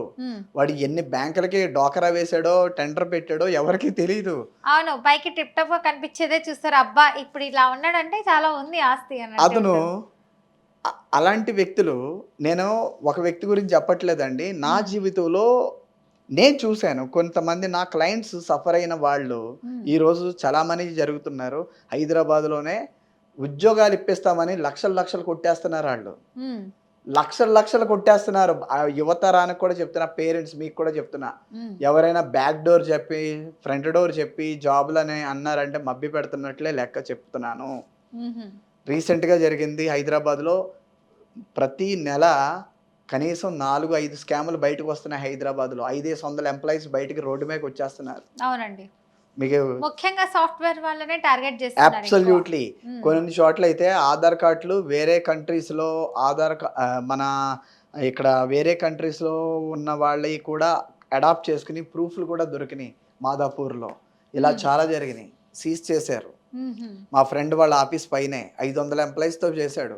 ఎంత అబ్బా. తెలుసా కుంభకోణం? 5,000 కోట్లు. ఉమ్, ఈ బయటికి రావట్లే. ఎందుకంటే ఈ రోజుల్లో మీడియా కూడా జెన్యున్గా ఉండట్లే. Um, I'm very sorry to say that. కొంతమంది సరైన ఛానల్స్కి సరిగ్గా కంట్లో పడాలి. ఆ సరైన ఛానల్స్ కొన్ని ఉన్నాయి, నాకు తెలుసు. ఉమ్, ఆ సరైన ఛానల్స్ కూడా కొన్ని సందర్భాల్లో కొన్ని బ్లాక్మెయిల్స్కి కూడా గురవుతాం వల్ల బయటికి రాలేకపోతున్నాయి అంతే. ఉమ్హు. సో ఇలాంటివి జరుగుతున్నాయి, బయట బాగా జరుగుతున్నాయి. ఉమ్, ఈ మోసాలు ఎక్కువ జరుగుతున్నాయి. అందువల్ల ఒకళ్ళని చూడొద్దు. ఉమ్, రీసెంట్గా ఒక ఎగ్జాంపుల్ చెప్పమంటారా? కాకినాడలోనండి ఆ, మున్సిపల్ ఎంప్లాయ్, ఉమ్, శానిటరీ అంటాం, అవును శానిటేషన్, నిజమే. కాలువలు డ్రైనేజీలు క్లీన్ చేస్తారు, శానిటేషన్. అవును. Contract employee. ఉమ్, జూలై 22వ తేదీ 2025 జరిగింది. ఉమ్, ఏంటి? వాళ్ళ అబ్బాయి ఫస్ట్ బర్త్డే ఆ, గ్రాండ్గా చెయ్యాలి, అందరూ చేశారు, వాళ్ళ చుట్టాలు అందరూ గ్రాండ్గా చేస్తున్నారని చెప్పి తను కూడా గ్రాండ్గా చేయాలని 3 లక్షలు అప్పు తీసుకున్నాడు. ఆ, ప్రైవేట్ ఫైనాన్స్. ఉమ్, 3 లక్షలు అప్పు తీసుకుంటే మరి ఊరుకుంటారా? 3 లక్షలకి తీర్చాలి కదా. అవును. ఇతను కాంట్రాక్ట్ ఎంప్లాయ్, తెలుసు కదా, శాలరీస్ ఆన్ టైంలో రావు. అవును. తీర్చలేక సూసైడ్ చేసుకున్నాడు. ఉమ్.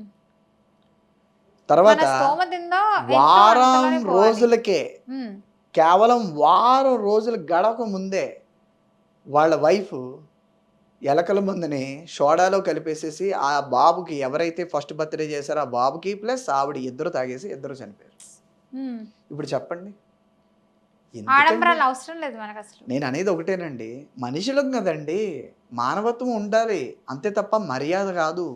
మర్యాద అనేది జస్ట్ క్షణికావేశం లాంటిది. ఉమ్, ఆ టైంలో వస్తుంది లేదా ఆ టైంలో పోతుంది. ఏమనుకుంటారబ్బా? ఈ పరువు ప్రతీక్షలో కొన్ని సినిమాలు చూసి నేర్చుకుంటున్నారండి, మనందరం నేర్చుకుంటున్నాం. ఇలాగే ఉండాలి, ఉమ్, రెస్పెక్ట్ ఇలాగే ఉండాలి, వెళ్తే అందరూ లేచి నిలబడాలి. ఎవరు లేచి నిలబడరండి, కాలు మీద కాలు వేసుకునే కూర్చుంటారు. ఉమ్, డబ్బున్న వాడికే వాల్యూ అని అంటారు, చాలా తప్పండి. డబ్బున్న వాడికి వాల్యూ కాదండి, సంస్కారం ఉన్న వాడికి వాల్యూ ఇవ్వడం మొదలు పెడదాం. ఉమ్, డబ్బు ఉన్నవాడికి వాల్యూ ఇవ్వడం వల్లే ఈరోజు అన్యాయం జరుగుతుంది. నువ్వు తాగే పాలు సైతం కలుషితమై వస్తున్నాయి నీ ఇంటికి. ఉమ్, డబ్బు ఉన్నవాడికి వాల్యూ ఇవ్వడం వల్ల నువ్వు తినే మైదా పిండిలో బెంజైన్ అనే ఒక కెమికల్ కలుస్తుంది. డబ్బున్న వాడికి వాల్యూ ఇవ్వడం వల్ల నీకు ఆల్కహాల్ డేంజర్ అని తెలిసినా సరే ఆల్కహాల్ నీ ఇంటికి వస్తున్నాయి. డబ్బున్న వాడికి వాల్యూ ఇవ్వడం వల్ల ఇవన్నీ జరుగుతున్నాయి. ప్రతి ఒక్కడికి డబ్బు కావాలి, డబ్బు కావాలంటే మోసం. ఉమ్, లాభాలు ఎక్కువ కావాలి, లాభం కావాలంటే ఏం చేస్తాడు? తను చేసే ప్రతి ఒక్క పనిలో కల్తీ చేస్తున్నాడు, అప్పుడే కదా లాభాలు వస్తాయి. అవును. దానివల్ల ఏమవుతుంది? మహా అంటే నువ్వు బతికిది 40-50 సంవత్సరాలు, 60 సంవత్సరాలు ఈ రోజుల్లో. అవును. 50-60 సంవత్సరాలే మనిషి లైఫ్, అంతకు మించి ఏమీ లేదబ్బా. కొంతమంది సడన్ యాక్సిడెంట్స్ లో కూడా చనిపోతున్నారు. అంతెందుకండి, ఇప్పుడు నేను చేవెళ్ళ బస్ కాన్సెప్ట్, చూసారుగా, ఆ టిప్పర్ లారీ పడ్డం వల్ల మనదే కూడా ఎంత మంది గాలి చనిపోయారు బుడగ అసలు. మేడం, గాలి బుడగ, జీవితం గాలి బుడగ. ఇప్పుడు అందుకనే పాప్కార్న్ మైండ్ సెట్ అని ఎందుకు అభివర్ణిస్తున్నాను తెలుసా అండి? ఉమ్, మన ఆలోచనలు కూడా పాప్కార్న్ లాగా పటక్ పటక్ అని వస్తున్నాయి. ఉమ్, పటక్ మని అంటే ఇప్పుడు నీకు నచ్చింది, నెక్స్ట్ మూమెంట్ ఒక 10 సెకండ్ల తర్వాత ఇంకొకటి చూస్తే ఇది మర్చిపోతున్నాం మనం. ఉమ్. ఇది వద్దు అనిపిస్తుంది, దీనికన్నా అది బెటర్ కదా అని వెళ్ళిపోతుంది మైండ్. This is how. ఇలా ఉంటే రేపు నీ లైఫ్ పార్ట్నర్, అందుకనే యూత్ ఇప్పుడు పెళ్లి చేసుకోపోవడానికి గల కారణం కూడా ఇదే. యూత్ పెళ్లి చేసుకోకూడదు అని. పెళ్లి చేసుకోకూడదు అని అనడానికి గల కారణం ఏంటో చెప్పనా? నేను చెప్పకూడదు, కొన్ని ప్రోగ్రామ్స్ అవి బ్యాన్ చేయాలి అర్జెంటుగా. ఆ ప్రోగ్రామ్స్ వల్ల మాత్రమే ఆడవాళ్ళని కించపరుస్తున్నారు వాళ్ళు. ఏమండి, హ్యూమన్ రైట్స్ ఉన్నాయి, చాలా విధానాలు ఉన్నాయి, చాలా బృందాలు ఉన్నాయి, వాళ్ళందరికీ నేను మనవి చేసుకుంటున్నా. మీరందరూ ఏం చేస్తున్నారో తెలియదు, మరి వీళ్ళు ఎందుకు ఎలా క్షమిస్తున్నారో నాకు అయితే తెలియదు. ఆ మహిళా సమితి అంటారు, మహిళా మండళ్ళు అంటారు, మరి మీరు ఏం చేస్తున్నారో తెలియదమ్మా. ఉమ్, దయచేసి అమ్మాయిని కానీ, ఆడబడుచుని కానీ, ఆడపిల్లని కానీ ఎవరినైనా సరే కించపరిచేటువంటి డైలాగులు, అంటే పెళ్ళం అంటే చాలా గడసరని, చాలా డేంజర్ అని, భయం అని, అమ్మో పెళ్ళా, లేతే వచ్చి హాస్యాస్పదం. అంటే ఒకటి నాకు ఒకటి అర్థమైంది చెప్పనా, వీళ్ళందరికీ హ్యాపీ హార్మోన్స్ యాక్టివేట్ అవుతున్నాయి, వీళ్ళు ఆ హాస్యాన్ని ఎంజాయ్ చేస్తున్నారు. అప్పుడున్న తాత్కాలికమైన హాస్యాన్ని చూడొద్దు, దాంట్లో వచ్చే పరిణామాలు నిత్య జీవితంలో కుటుంబాల్లో అస్తవ్యస్తమైపోతున్నాడు మనిషి. ఎలాగో తెలుసా, తాగేసి వాడు అనవసరమైన అనుమానాలతో చితక బాధేస్తున్నాడు ఇల్లాలనే. అలాంటి ఎన్ని కేసెస్ ఉన్నాయో తెలుసా. నేను మొన్న సరదాగా ఖమ్మం వెళ్తే 1 టౌన్ పోలీస్ స్టేషన్ దగ్గరికి వెళ్తే ఒక పోక్సో కేసు అంట. కళ్ళజోడు పెట్టుకుంటే భూతద్దాలు కళ్ళజోడు పెట్టుకున్నాడు కుర్రవాడు. ఆడు చూడడానికి ఇన్నోసెంట్గా ఉన్నాడు, చూడడానికి షర్ట్ ఇప్పేసి ఉన్నాడు సెల్లో. నేను హౌస్ ఆఫీసర్ గారిని కలుస్తాకి వెళ్ళాను. ఏంటంటే ఆ కేసు అని అడిగితే పోక్సో అని చెప్పారు. ఏమండి సినిమాల్లోకి వస్తేనే కాదండి, ఎక్కడో హైలైట్ అయితేనే కాదు, రోజులో ఎన్ని వేల కేసులు వస్తాయో తెలుసా, ఇండియాలో ఎన్ని వేల మంది విక్టిమ్స్ అవుతున్నారో తెలుసా. అది కనుక తెలుసుకోగలిగితే నిద్ర పట్టదండి.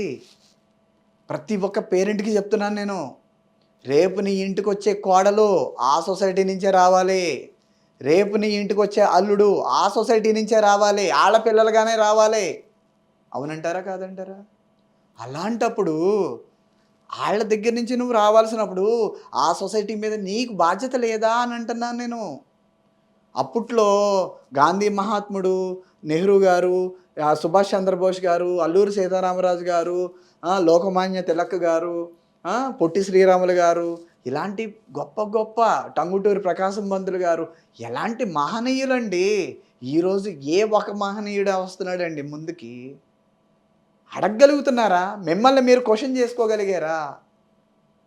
ఏదైనా అంటే ఒకటే భయం, ఈరోజు నేను క్వశ్చన్ వేస్తే రేపు నన్ను ఉంచుతారా లేదా. ఏంటండి ఎక్కడున్నారండి మీరు? ఇంకా ఏదో ఒక రంగస్థలం సినిమా చూసినట్టు ఉంది పరిస్థితి చాలా చోట్ల. మీరు నమ్మండి, ఈస్ట్ గోదావరిలో ఒక విలేజ్ని కవర్ చేసా, దత్తత తీసుకున్నాను నేను.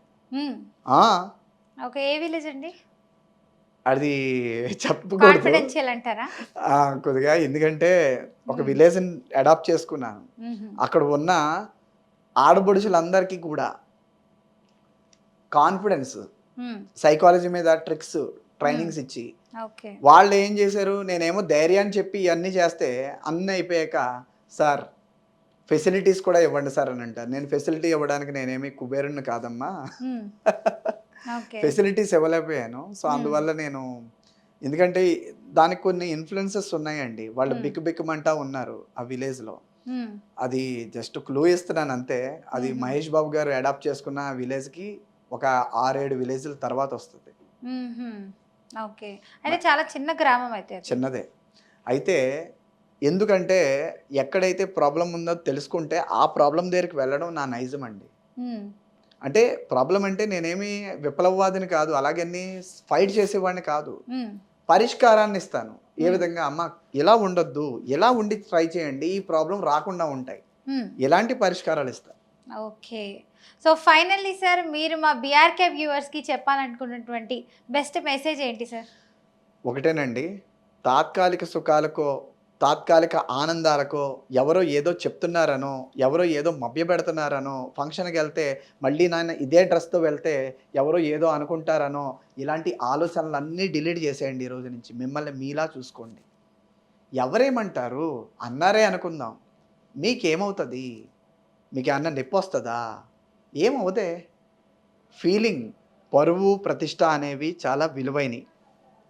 అవి రెండు కూడా నైతిక తత్వం, జ్ఞానం అనే 2 విధానాల మీద ఆధారపడి ఉంటాయి. నైతిక తత్వం ఏంటంటే తెలుసా, ఎవరిని మోసం చేయకుండా నిజాయితీగా బతకడం. జ్ఞానం అంటే ఏంటో తెలుసా, మనిషికి అవసరమైన సైన్స్, విజ్ఞాన శాస్త్రం అండి. కామన్ సెన్స్ అని అంటే ఎంత పొడుగు తెగిస్తుంది ఒక్కొక్కడికి కోపం. Do you have a common sense అని అంటే, బుద్ధి ఉందా అని అడగండి, ఒప్పుకుంటారు ఎవరైనా? ఒప్పుకోరు. ఎందుకు ఒప్పుకోలే? నాకు బుద్ధి ఉందా అని అంటావా అని అంటారు. నిజం చెప్పనా, మీకు మీరు పరీక్షించుకోండి, అసలు బుద్ధి ఉందా? బుద్ధి అంటే ఏది కాదండి, ఇంకొకరిని చూసి ఫాలో అవ్వడం, అది కాదు బుద్ధి. నేనేంటి, నా ఐడెంటిటీ ఏంటి? ఎందుకో తెలుసా, నువ్వు ఆసామాషి వ్యక్తివి కాదు, కారణ జన్ముడివి. లేదా కారణ జన్మురాలివి. ఎందుకో తెలుసా? తల్లి గర్భంలో 2.5 మిలియన్ స్పామ్ సెల్స్లోంచి ఒకే ఒక వ్యక్తి, ఒకే ఒక కణం వ్యక్తిగా పరిడవిల్లుతుంది. ఒకే ఒక స్పామ్, ఒక్క కౌంట్ అండి. కొన్ని మిలియన్ స్పామ్ కౌంట్స్లోంచి ఒకే ఒక స్పామ్ కౌంటే కదా ఒక వ్యక్తిగా, ఒక మనిషిగా బయటకు వచ్చింది. ఒక జ్ఞానం లేదు, బాడీ లేదు, అవయవాలు లేవు, అందం లేదు, ఏదీ లేదు. నువ్వు అనే ఒక ఐడెంటిటీ లేనప్పుడే నువ్వు సాధించేసుకున్నావు, నువ్వేంటో నువ్వు గెలిచేసుకున్నావు. కొన్ని కోట్ల మందిని ఓడించి తల్లి గర్భంలో నెగ్గిన నువ్వు ఈరోజు సొసైటీలో పట్టుమని 10 మంది కూడా లేరండి పోటీలో. భయపడిపోతావు ఎందుకు? కుంగిపోతావు ఎందుకు? ఇదైపోతావు ఎందుకు? నీకంటూ ఒక జీవితం ఉంది. నువ్వంటూ ఒక కుటుంబంలో పుట్టావంటే, నేను ఈ కుటుంబంలో గనక పుట్టకుండా ఆ కుటుంబంలో పుట్టుంటే అని అనుకుంటున్నావు కదా. అలాంటి వాళ్ళకి కూడా ఈ మాట చెప్తున్నా వినండి. నువ్వు ఆ కుటుంబంలోనే ఎందుకు పుట్టావో తెలుసా? అసలైన బాధ్యత నీకుంది కాబట్టి. అసలు జీవితాన్ని నువ్వు తీసుకురావాల్సిన బాధ్యత ఉంది. ఆ కుటుంబాన్ని మార్చేటువంటి తత్వం కూడా నీలోనే ఉంది. అదే విధంగా అంటే ఒక బాబాసాహెబ్ అంబేద్కర్ లాగా, ఒక భగత్ సింగ్ లాగా, సుభాష్ చంద్రబోస్ లాగా, అల్లూరి సీతారామరాజు గారు లాగా, వీరపాండ్యలాగా, బాలగంగాధర్ తిలక్ లాగా, మహనీయులు ఎంతోమంది, పొట్టి శ్రీరాముల్లాగా, కందుకూరి వీరేశలింగం గారు లాగా మనం చదువుకోలేదా? వీళ్ళందరిలాగా మనం స్వతంత్రం వస్తే గాంధీ గారిని ఫాలో అవుతున్నామని చెప్పేసి చెప్పుకుంటున్నాము. ఆ రోజు ఒక్కరోజే గుర్తు చేసుకుంటున్నాము. గాంధీ జయంతి వస్తే బంద్ ప్రకటిస్తున్నాము. అంతవరకే మన భక్త. అసలైన సేవ అంటే ఏంటి? మీరు మరో గాంధీ అవ్వలేరా? మీరు మరో సుభాష్ చంద్రబోస్ కాదా? మనిషి అన్న ప్రతి ఒక్కడూనండి మహనీయుడేనండి నా దృష్టిలో. అద్భుతమేనండి మనిషి అంటే. ఆ అద్భుతాన్ని సైతం ఈరోజు ఏం చేస్తున్నామో తెలుసా? అందరితో పాటు గొర్రెల్లా బకరా మెంటాలిటీలోకి తీసుకెళ్ళిపోయి అందరూ ఇది చేస్తే అదే చేయాలి, అందరూ ఫ్యాంట్లు వేస్తే. నేను చూశానండి నిన్న ఒక విలేజ్లో పాస్ ఆన్ అవుతుంటుంటే నేను కారు ఆపేసానండి. జడ్పీ హై స్కూల్ దగ్గర కారు ఆపేసి చూస్తున్నాను. వాడు 3rd క్లాస్ పిల్లవాడు ఫ్యాంట్ వేసుకుని తిరుగుతున్నాడు. మేము 10th క్లాస్ వరకు నిక్కర్లు వేసుకుని తిరిగాం స్కూల్స్లో, 15 ఇయర్స్ వరకు కూడా. నేను కూడా సగటు విద్యార్థినే కదా, గవర్నమెంట్ స్కూల్ స్టూడెంట్నే కదా. నేను జడ్పీ స్కూల్ స్టూడెంట్నే up to 10th class. What I'm saying that విలువలు అంటే ప్రతిదీ కంపారిజన్. అంటే బట్టలు బాగోకపోతే అది వేరా, హైజీన్ ఉండాలి. మనకి రోగాలు రాకుండా ఉండడానికి హైజీన్ ఇంపార్టెంట్. పరువు ఉండాలి. మన నైతికత కోల్పోనంత వరకు మన పరువు ఉండాలి. నువ్వు ఎక్స్పోజింగ్ చేసే డ్రెస్సులు వేసేసుకుని ఇష్టం వచ్చినట్టు బరి తెగించేసేసి ఇష్టం వచ్చినట్టు ఉండి నన్నేమే అది 10 మందిలో అనకూడని మాటలు అనేసేసి బాధపడతారేమో అని కూడా ఆలోచించకుండా అందరి ముందు దూషించేసేసి తిట్టేసేసి లేదా వీలైతే కొట్టేసేసేసి నేను హీరోని అయిపోయానని చెప్పేసి నువ్వు ఫీల్ అవుతున్నావు కదా. చెప్తున్నాను, అక్కడ ఎవరు పరువు పోతుందో తెలుసా? నీ పరువు పోద్ది. అవతల వాడు దేవుడైపోతాడు. సింపతి వస్తుంది. గుర్తెట్టుకోండి. ప్రతి ఒక్కటి కూడా ఇంపార్టెంట్ అండి. మనం చేసే ప్రతిదీ కూడా మన మీద, జీవితాన్ని మీద చాలా స్ట్రాంగ్ ఇంపాక్ట్ ఉంటుంది, స్ట్రాంగ్ ఇన్ఫ్లుయెన్స్ ఉంటుంది. ఈ స్ట్రాంగ్ ఇన్ఫ్లుయెన్స్ మీదే నేను అందుకని అంటాను, విద్యార్థి స్థాయిలోనే 15 సంవత్సరాల లోపల మాత్రమే జీవన నైపుణ్యాలు అనేవి డెవలప్ అవుతాయి. ఆఫ్టర్ 15 ఇయర్స్ తలకిందులుగా మీరు తపస్సు చేయండి, నో యూస్. నాకు క్లయింట్స్ ఉన్నారు లక్షల్లో ఇస్తామని. సార్ మా ఓడిని మార్చండి సార్, ఆల్రెడీ 8 లక్షలు పోగొట్టాడు, మీరు కావాలంటే ₹1,00,000 ఫీజు తీసుకోండి అని అంటారు. ఏ లాభం అండి? 18 సంవత్సరాలు వచ్చాక నేనేం చేయనండి. బీటెక్లో వాడు డీవియేట్ అయ్యాడనంటే నువ్వేం చేసావు ఫాదర్గా? చిన్నప్పుడు ఏం చేసావు? ఇంకో ఫాదర్ వచ్చాడు నా దగ్గరికి, సార్ మా వాడికి 3 డేస్ నుంచి సైకాట్రీ మెడిసిన్ ఇప్పిస్తున్నాను సార్. ఏంటండి మొబైల్ అడిక్షన్కి సైకాట్రీ మెడిసినా? అది కూడా 3 మెడిసిన్స్.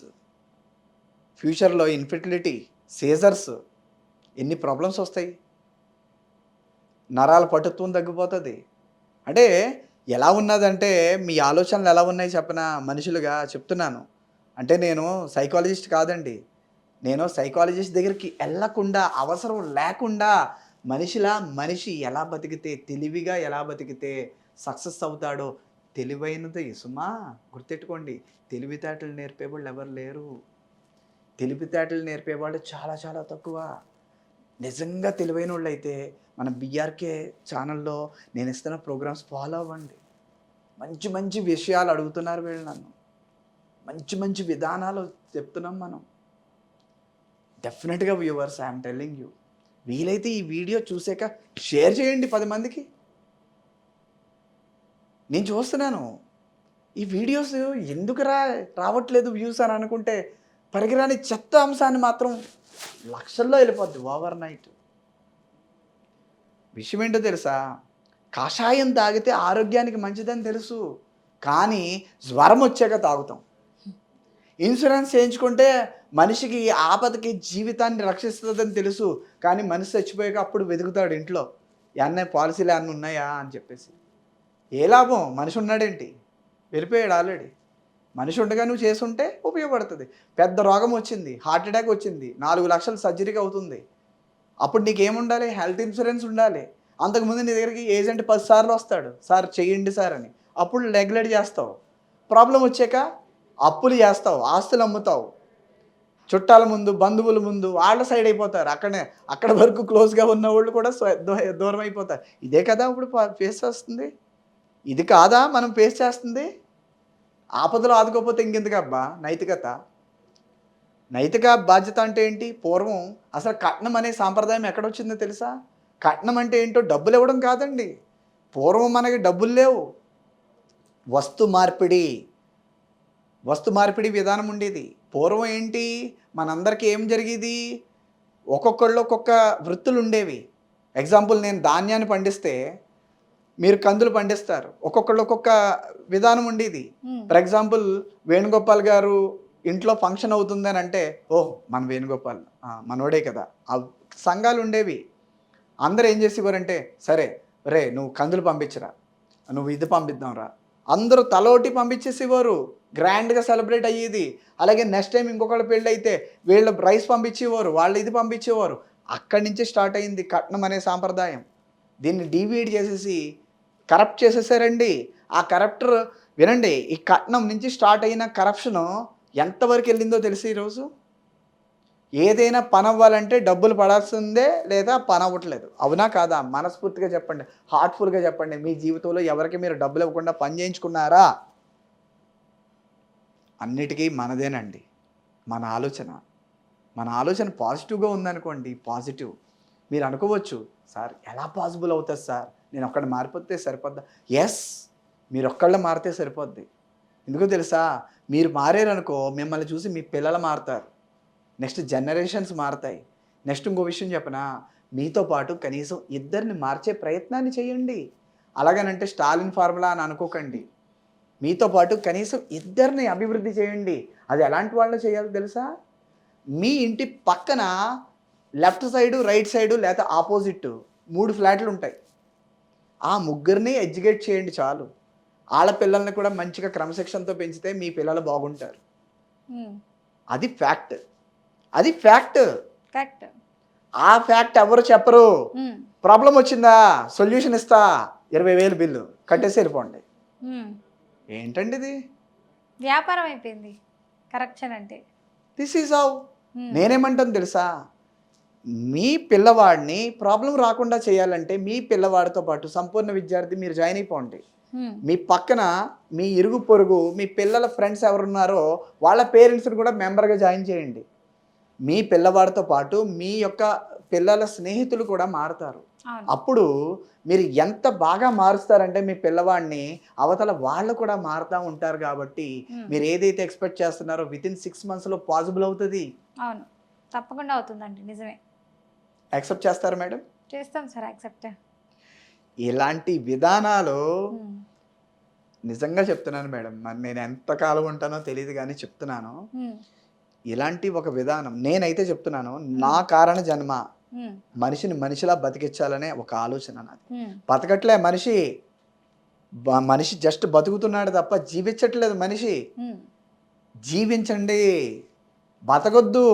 బతకడం అంటే తిన్నామా, లేసామా, తెల్లారిందా, పడుకున్నామా అన్నట్లు ఉంటుంది. అది జీవితం, అది బతుకు.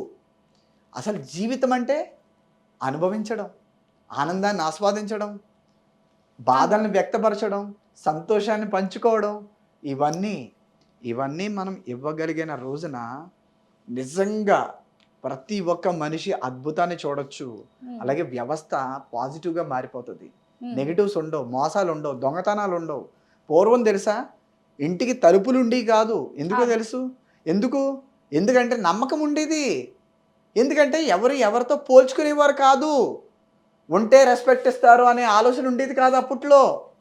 డబ్బు ఉంటేనే రెస్పెక్ట్ ఇస్తారనే ఆలోచన ఎప్పుడైతే మీకు స్టార్ట్ అయ్యిందో అప్పటి నుంచే దొంగతనాలు స్టార్ట్ అయినాయి. డబ్బులు ఉంటేనే రెస్పెక్ట్ వస్తుంది, డబ్బులు ఉంటే సర్వసుఖాలు లగ్జరీ లైఫ్ ఉంటుందని ఎప్పుడైతే ఆలోచన వచ్చిందో అప్పటి నుంచే మాయలు స్టార్ట్ అయినాయి, మోసాలు స్టార్ట్ అయినాయి. అవునంటారా కాదంటారా? నిజమే. అందువల్ల నేను అంటున్నాను, మీరు పేరెంట్గా, సంపూర్ణ విద్యార్థిగా మీరు మారండి ఫస్ట్. చెట్టు మారితే ఆటోమేటిక్గా ఫలాలు కూడా మారతాయి. చెట్టు మారాలని అంటాను, ఆ చెట్టుకున్న కొమ్మలు కూడా మారతాయి ఆటోమేటిక్గా. సో ఈ విధంగా అల్టిమేట్గా I wanted to give you as a single clear cut information. ఒకటే, ఫైనల్గా మీ జీవితంలో మీరు ఏం చేయాలన్నా సరే దయచేసి నేను ఆలోచించి చెప్తా, మంచి విషయం అయితే ఆలోచించకండి. ఇప్పుడు మంచి విషయం గురించి నేను ఈ కాన్సెప్ట్స్ గురించి ఎప్పుడైనా ఎవరికైనా చెప్తున్నప్పుడు ఇది ఆలోచించి చెప్దాం, లేకపోతే మా ఇంట్లో పిల్లల్ని అడుగుతా, నాకు తెలియక అడుగుతా. ఈ రోజుల్లో పిల్లల్ని అడిగి చెప్తానని పేరెంట్స్ ఎక్కువైపోయారు. దురదృష్టం ఏంటో. మీరు ఎప్పుడైతే మీ పిల్లల్ని, అదే పర్మిసివ్ పేరెంటింగ్ అండి. ఏంటో తెలుసా, మీ పిల్లల్ని అడిగితే ఖచ్చితంగా వాళ్ళు ఆగతాయిగానే తీసుకుంటారు, వాళ్ళు వద్దనే అంటారు. మీరు ఏది కోల్పోతారు? మీ జీవితాన్ని కోల్పోతారు. రేపు వృద్ధాశ్రమంలోకి వెళ్ళాక అప్పుడు అర్థమవుతుంది ఎందుకు చేశాను రా అని. అలాంటివి చాలా ఇన్సిడెంట్స్ ఉన్నాయి. ఇది ఎంత సముద్రం లాంటిదండి సబ్జెక్టు. చాలా చాలా విధానాలు ఉంటాయి. So what I telling you, digital detox for 30 days challenge అనే ప్రోగ్రామ్ సూనర్ మన బీఆర్కే టీవీ నుంచి, బీఆర్కే న్యూస్ నుంచి నేను అందిద్దామనే ఆలోచనలో ఉన్నాను. Thank you so much sir. Yes madam, ఇది గిఫ్ట్. నిజంగా మంచి మంచి వీడియోస్ చేస్తున్నారు, తెలియనివి అందరికీ నేర్పిస్తున్నారు. సో ఇలా ఉండడం వల్ల మనం ఇది కోల్పోతాము, ఇలా ఉంటే మనం కొంచెం ప్రయోజకులం అవుతాము అని అంటున్నారు. థ్యాంక్ యూ సో మచ్ అండి. సో చూసారు కదండి, మనకి వేణుగోపాల్ గారు అయితే చాలా మంచి ఇన్ఫర్మేషన్ అయితే ఇస్తున్నారు. ప్రతి ఒక్కరు మారండి, సంపూర్ణవంతులు అవ్వండి. సో ఇలాంటి మంచి మంచి సెషన్స్ కూడా కండక్ట్ చేస్తారంట, సూన్గా వస్తున్నారన్నారు. సో ఇంకా మంచి మంచి కాన్సెప్ట్స్తో మీ అందరికీ హ్యాపీగా కంటెంట్ కూడా మీకు బాగా అర్థమవుతుందని అనుకుంటున్నారు. సో ఇంకా నేనేం చెప్పాల్సిన అవసరం లేదు, ఎందుకంటే ఆల్రెడీ ఇన్ఫర్మేషన్ అంతా సార్ ఇచ్చేశారు. ఇంకా ఏదైనా డౌట్స్ ఉంటే సార్తో మాట్లాడాలి అనుకున్న వాళ్ళు కింద స్క్రోల్ అవుతున్న నెంబర్కి కాల్ చేయండి. లేదు మేము సార్ని క్వశ్చన్ అడగండి మీరే అని అనుకుంటే కింద కామెంట్ రూపంలో క్వశ్చన్ తెలియజేయండి. ఆ క్వశ్చన్స్ అన్ని బేస్ చేసుకొని నెక్స్ట్ ఎపిసోడ్లో సార్ నా క్వశ్చన్స్ అన్ని అడగడం జరుగుతుందండి. Thank you so much sir. నమస్తే మేడం.